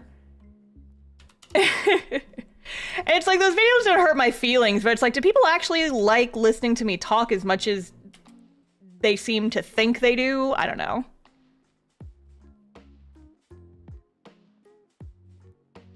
Yes, immediately. I don't know. I guess I just grapple with the idea that people think I'm interesting. I do like to just talk about stuff, but I'm always just like a little self-conscious in the way that like, does anyone actually care? This is a perfect farming simulator video you wanted to talk about. Yeah, I do still want to do that. My one thing with that is I feel like if I do that, I should get footage from the various videos I'm talking or from the various games I'm talking about. That's too much work. I don't want to do that. That's too much work. I don't want to do that. And yeah, like I definitely do still have stories, but like, you know, life stories, etc. But my main thing right now is that just, I'm going to run out of story times eventually. And so I don't know what to do. There was part of me that was thinking maybe I could, you know, make like story time minis. Like 5 minutes, 5 to 10 minutes, essentially, of just like, Star talks about weird thing that happened. Like that one eclipse story I think I told you guys a while back. So do you guys remember the solar eclipse that happened a few months ago? I've told the story on stream, but it's been a while, so I'll tell it again. Well, my place that I live is like right on the path for that solar eclipse. We got like a perfect view of it. And so everybody in my neighborhood was real excited about watching the eclipse. Like, they started selling eclipse glasses at H-E-B, like our local grocery store. They had them on like every checkout counter for months leading up to it. Like, the people were aware, the people were hyped, the people were psyched. And so the day of the eclipse finally comes around, and like everybody in my neighborhood, we're all like sitting out in our front yards in lawn chairs with our little eclipse sunglasses, looking up at the eclipse and watching it. And when it actually happens, like it looks like nighttime. Like it's like 2 o'clock in the afternoon. It is suddenly like 8 p.m. for like 5 minutes. And then it's like, if you didn't know what was going on, it would feel like the world is ending. Because, like, it got so dark the street lamps turned on. Like, it was dark. It was cool. It was wild shit, honestly. Anyway, so I'm sitting in my front yard, watching the eclipse, as one does. And there's a truck driving down my street. And I feel like somehow the universe knows that I'm a YouTuber. And sometimes I feel like the universe purposely does shit to me because I am a YouTuber who likes to tell silly stories on the internet. Because there is no other reason why this person stopped in front of my house specifically. There is no reason for why this happened to me. This could have happened to literally anyone on my street. But no, this person stopped in front of my house in their big truck, rolled down their window, and shouted to me, "Hey, what's everybody looking at?" It was like 1 p.m. and it was entirely dark outside.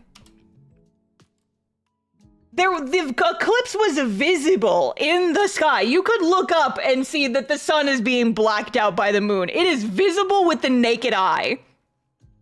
And someone rolled down their window and shouted out their truck, "Hey, what's everybody looking at?" And I did not know how to respond, chat. So I just looked up at the eclipse. I looked back at this guy. I looked up at the eclipse. I looked back at this guy, and I just pointed and went, sun's out. And he kind of like sticks his head out his car window and he looks up and he squints at it and goes, "Oh yeah, huh." And he rolls up his window and he drives away. And I think about that every day. Because what? What? How did you not? What? Like, goodness gracious me.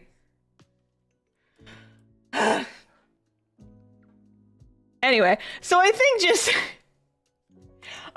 little short stories like that, I think would be fun to do.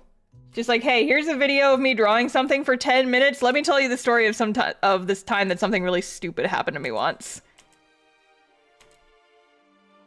But I guess one of my worries is that folks would not be as interested in shorter videos. And I worry that if I experiment too much, it will fuck me over in the algorithm. Which I shouldn't care about too much, but you know, I have made YouTube part of my livelihood at this point, and so I don't want to fuck around too much. I don't want to fuck around too much, chat. Because I worry about Al Gore and his rhythms. Any Starvid is the best. Oh, thank you.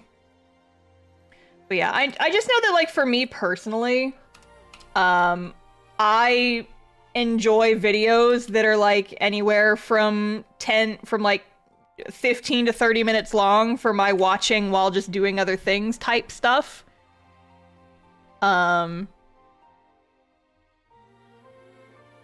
Anything shorter than that is hard for me to put on my watch list, but...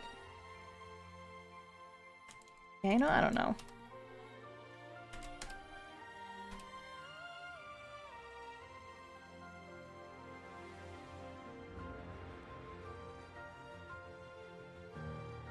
You play more Phasmophobia. I haven't touched Phasmophobia in like a year and a half, and like I said, my gaming videos don't generally do very well, so I've been deprioritizing them pretty significantly. But yeah, I don't know. I think that I might try to do like some shorter story times, but you guys have to promise me that you'll watch them, okay? Because otherwise my feelings will get hurt.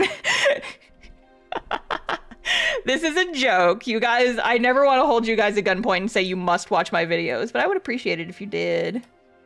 I would appreciate it. It would make my heart sing, knowing that people cared about my shorter videos. And that would mean that I could post more frequently, which would be nice. I know you guys would like that. Could also do some shorter gaming streams too. Yeah, I could, but it's like I said, people don't care about my gaming stuff. And so it's like, why prioritize that, I suppose? I don't know. I've recently come back to enjoying gaming just to play games and not streaming them, and the relaxation it brings me of just playing a video game, not having any expectation of making hashtag content about it, you know? So if you make a big enough playlist, it could eventually become something people can binge like a long video, right? Yeah, I suppose that's true. Why not put gaming stuff on your second channel? I mean, that is what I have been doing, but the thing is that, like, the second channel, like, I hate to sound like a total, like, marketing-headed influencer, but, like, the gaming videos just do not perform well no matter what channel I put them on. And I don't want to go out of my way to put a lot of effort into something that's going to go on the second channel, because the second channel does not have nearly as many subscribers and therefore does not, like, have enough returns for me to justify spending a gratuitous amount of time on stuff like that. You know?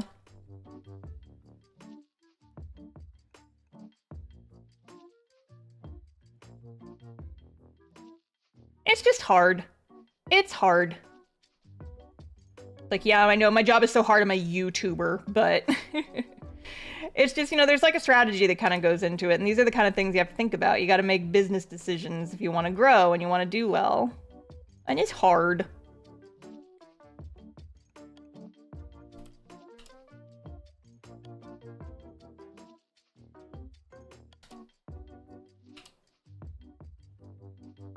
Oops. Lacy, lacy, frilly frills. Lacy, lacy, frilly frills. A little boy in his cute little ruffly shirt. Sleevies.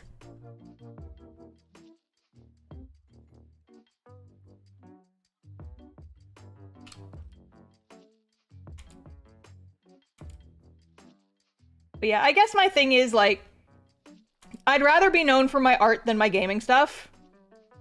And at the end of the day, that is where I want to put my focus. So I know that there is a small audience of people who do like my gaming stuff, but there's also, like, there's a lot of people whose gaming stuff exists. And there's a lot of, like, gaming YouTubers that I like, that I watch pretty regularly.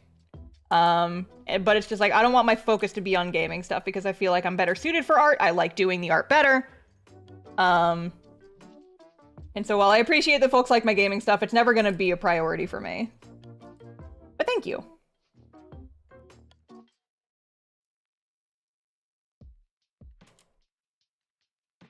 And, you know, like, maybe I'll go back and I'll try doing some gaming streams again in the future. But it's, again, it's like right now I want to prioritize my art stuff. And so, you know, we're just vibing here. We're vibing.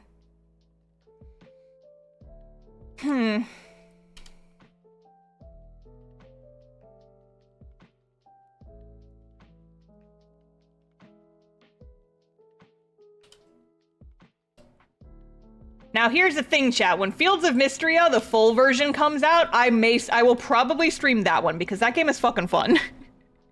I have been having a lot of fun with that one. I made my character in that game Verity, and now that they just released a patch that added some new hair colors, and so now she has an accurate, like, her white hair, and she's more screen accurate. And I think that when the full version is released, I'll probably make a new profile, and I'll make it Lapis instead. And so I'll have my Verity file, and I'll have my Lapis file, and I'll just have my girls, and I'm gonna smooch that farmer so hard.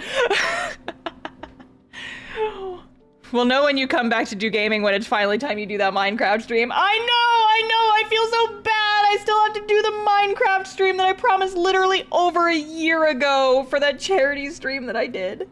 I know.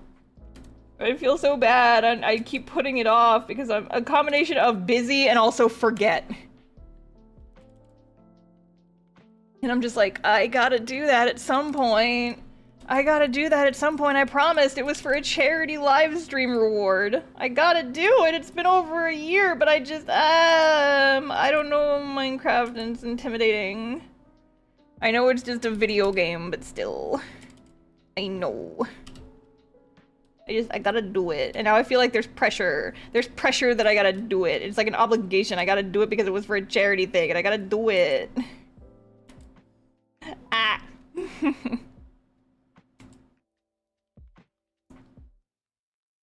I just,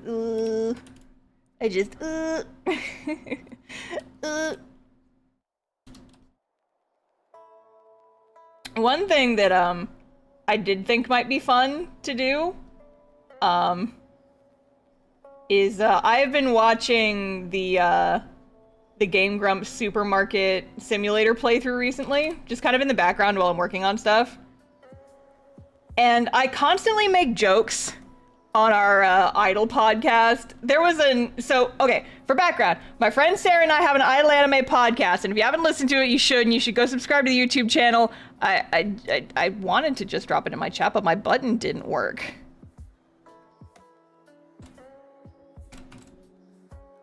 Come on, Frankie Bot. There we go. If you guys could subscribe to that channel, we're trying to get it monetized so that we can pay for our Crunchyroll subscription. But anyway, we watched a show for the podcast a while back, and I was so taken in with one portion of the show specifically, being that the company managing the idols, like the main characters, just constantly made the worst fucking business decisions. And I'm like, what the fuck? If you guys want to hear me lose my shit about bad business decisions, go watch the Eternal Boys episode of our podcast, where you can listen to me rant about bad business decisions. It's very funny, I think. Here, I'll go ahead and drop the link to that specific episode just for you guys. It's very funny. But yes. And so it's become like a running joke now. We have referenced the Eternal Boys episode of our podcast basically in every episode since. It's become part of our lore at this point that you have to rant about bad business decisions. And so I think it would just be funny in the meta if I played Supermarket Simulator and ranted about how not to make bad business decisions. I will show you how to run a business with products and marketing and things like that while we play a silly little video game about running a supermarket. I don't know. I think that would be funny. I think that would be pretty hilarious, actually. So if that's something that you guys would potentially be interested in, we can make it real. And also I play a silly little game about running a supermarket while we do. And it would be very silly. And I will spend the entire time shilling my podcast, which you guys should go listen to at youtube.com/@idledayspod. Please do. We are so close to 1,000 subscribers. I'm trying to get us there. We're like 300 away. And once we hit 1,000 subscribers, then we can monetize the channel and we can start earning a little bit of kickback and maybe start paying an editor. It's very nice. And I want it. I want it. By only cheese. I keep hearing like, okay, so I've watched the Game Grumps playthrough, and I've watched the video from this one guy who like 100%ed the game and talked about like that whole process. And how like apparently there's only 3 achievements in the game. And the first 2 achievements you can get in under an hour, and then the final achievement requires you to play for like 250 hours of gameplay. And I'm just like, oh, that's too many. So I don't think I will be getting the platinum trophy in this game. Because I had trouble playing even Baldur's Gate for that long. And you know, that's like, there's a lot to do in that game. That's not just running a supermarket, but Aaron keeps fucking it up. And I'm like, I could do better. My supermarket would be better. I like your Idle Days podcast. Thank you! We have fun. We have a lot of fun. I am procrastinating on watching our next show for the next episode, though, is the problem. I gotta watch Prepara. It's a good show. I liked it. It's just not available on the platforms I used to watch it on, so now I gotta hunt it down. And I'm like, dang it.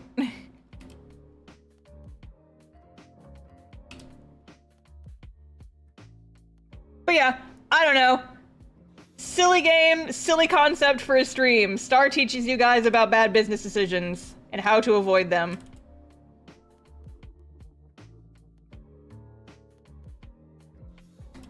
I want one that's Artist Alley Simulator, personally. Give me a mod for Supermarket Simulator that makes it Artist Alley Simulator. And I would play the shit out of that game, and I would teach you guys everything I know. I'll teach you guys my tips and tricks.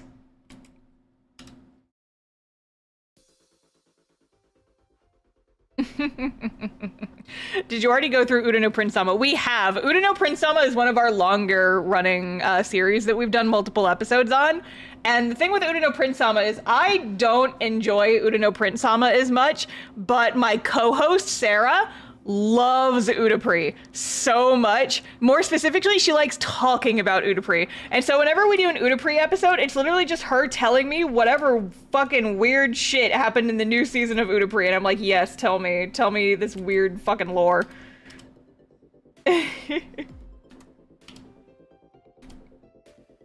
It's fun. It's fun. We have fun here. But yeah, Sarah and I put a lot of love into our podcast, and so if you guys are looking for something new to listen to, you don't have to have watched any of the shows that we talk about in order to understand what is going on in the podcast. I feel like that might be something that people worry about. But no, we tell you what happens in the show. So you don't have to have watched the show or have any familiarity with the show in order to hear us like talk about it and for us to explain what's going on. So if that was something you guys were worried about, don't worry about it. We literally explain everything that happens in the show as part of our commentary on it.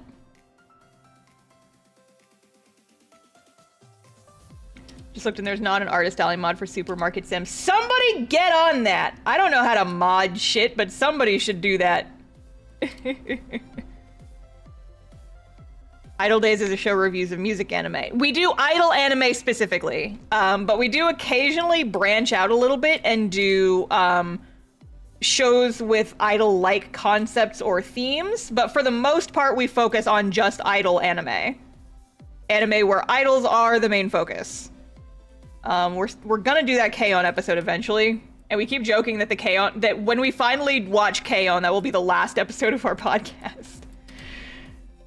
The infamous, because like both of us love K-On!, but it's like if we finally do the K-On! Episode, that will be the last episode of the podcast. We do the K-On! Episode and we descend into our graves. That's how it ends. But yeah, we do one episode a month, and our next episode is going to be about Prepara, which is a very cute show. But the thing about Prepara, the reason we haven't covered it so far is because it's fucking long. And so, like a lot of idle anime, it's just very long, and so we haven't tackled it yet, but we decided that we were going to do a little experiment, and we were going to try something new, and see if we could try and do a series where it's a longer show, but we still talk about, like, just a section of it. And we're going to see how it goes.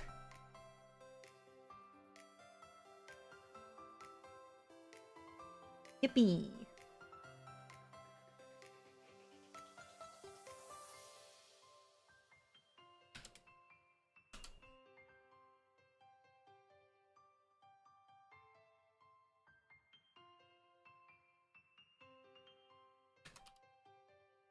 But yeah, go listen to our podcast.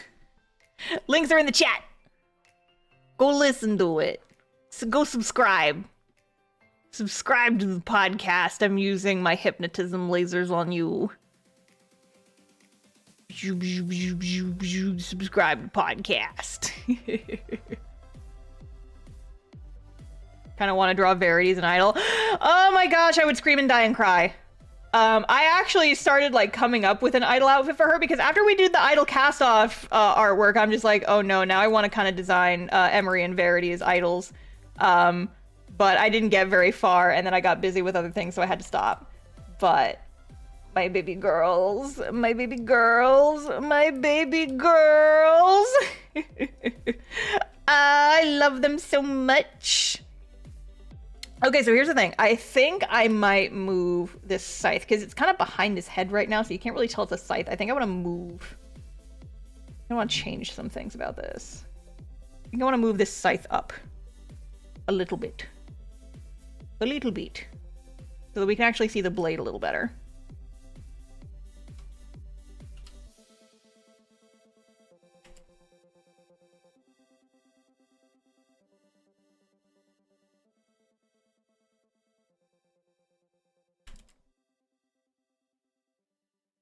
Yes, I think I like that better. Because that way you can, like, actually see that it's a big ol' scythe blade and it's cool.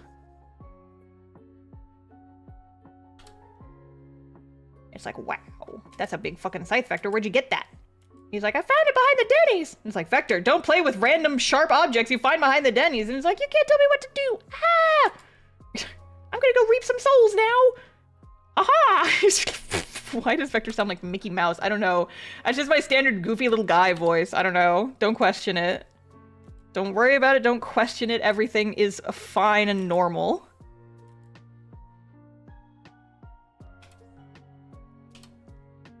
Vector, put that down. Vector, that's a scythe. You can't just be holding that. He's like, you can't tell me what to do. Okay, here's what I think I'm going to do, though, is I think I'm going to just do the outline.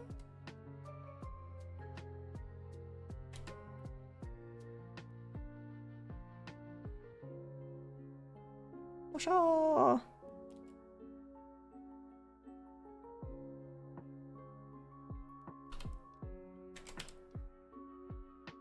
Oh, wait. Expand. There. Scythe shape. Take form. Form of the scythe, I guess.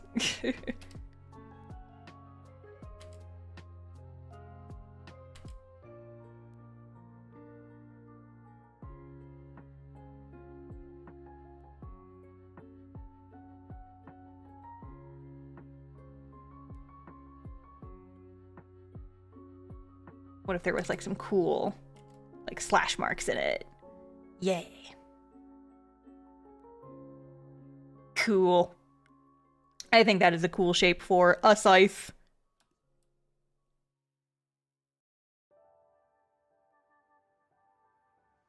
Vector, you gotta take care of your scythe blade more. Vector, buddy. You gotta take care of your weapons better, little friend.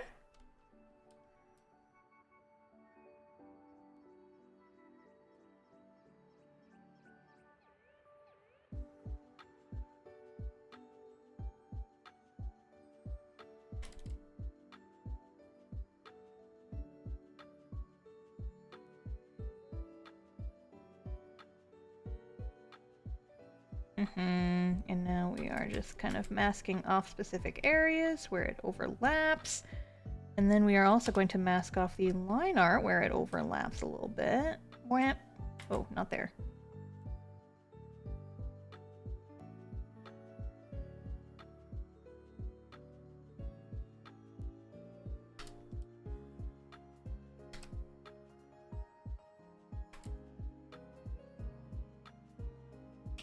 No, actually, I think this would be visible. Bip, bip, bip, bip. Bip. And then this. Bip, bip, bip, bip, bip. Sorry, I'm quiet for a moment. I'm doing tense mental calculations. There.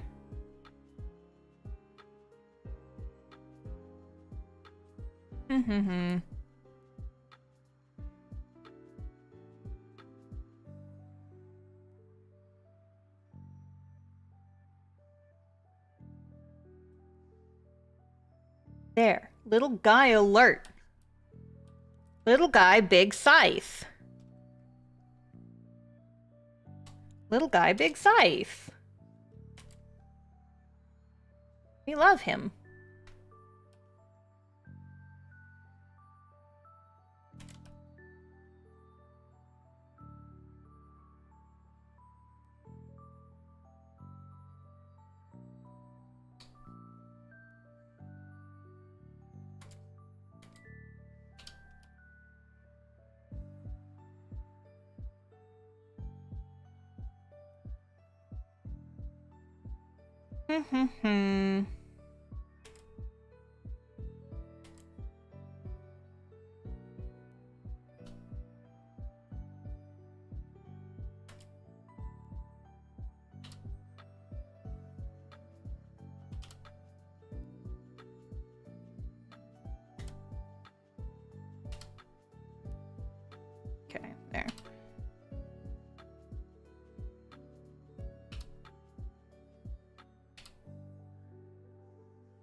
Sorry, I'm quiet. I'm doing mental math.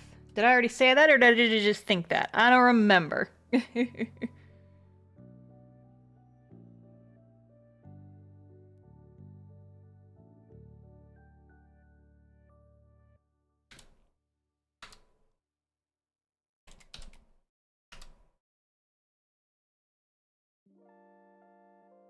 Wow.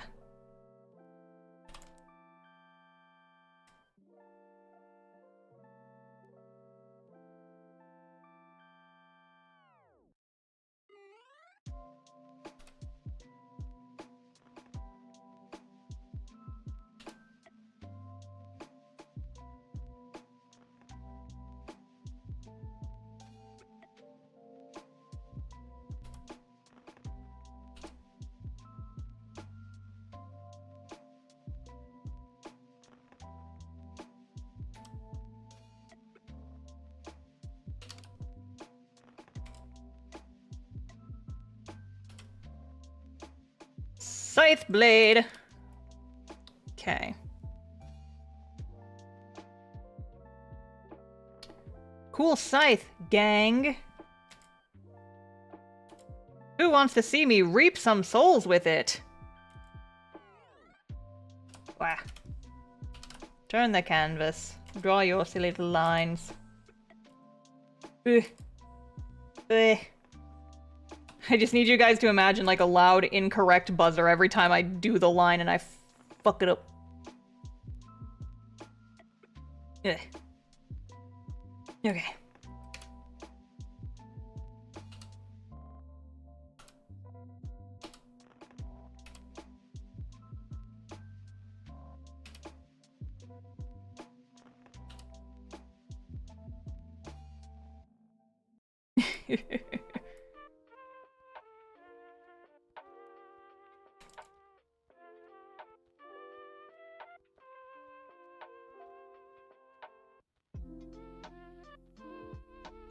Okay, and I think at this point I am good, so I'm going to merge these layers. Wowza. Wowza, wowza.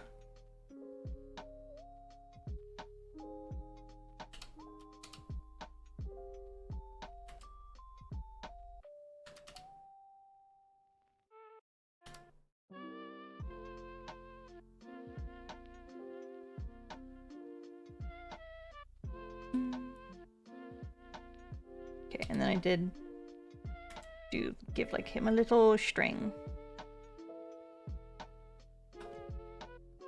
Some little charms on the end of the scythe I just thought were really cute.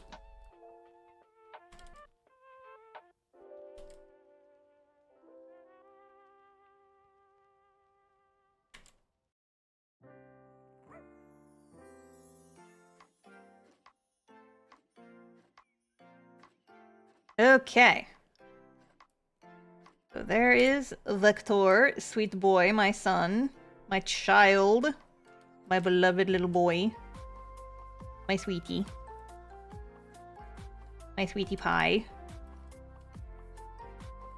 Okay, invert there. Then we merge these layers. Then we do an outline in black because we're edgy. And I love the thick outline. Then we rasterize, and then we convert brightness to opacity. Blam! Now he's got like a nice thick outline. Yippee!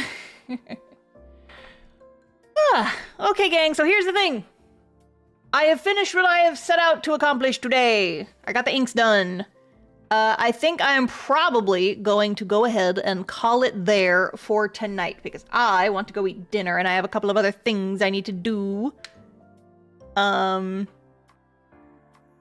so I'm going to leave you all here. But thank you all for joining me. Thank you all for watching me draw silly little guys. Thank you all for enjoying me screaming about my D&D characters. I won't have another stream this week, but we will be streaming What's Left of Us on Friday, which is our D&D show. And so if you like that weird corn guy who was here earlier, he is our DM, and we will be playing on Friday afternoon. So there's a waiting room link on the page, on his YouTube page, and we will be there on Friday, and you guys should all totally come and watch and have fun. But yes, until then, I will see you guys later. More streams next week probably, but I will see you guys later, and have a good rest of your evening. Goodbye.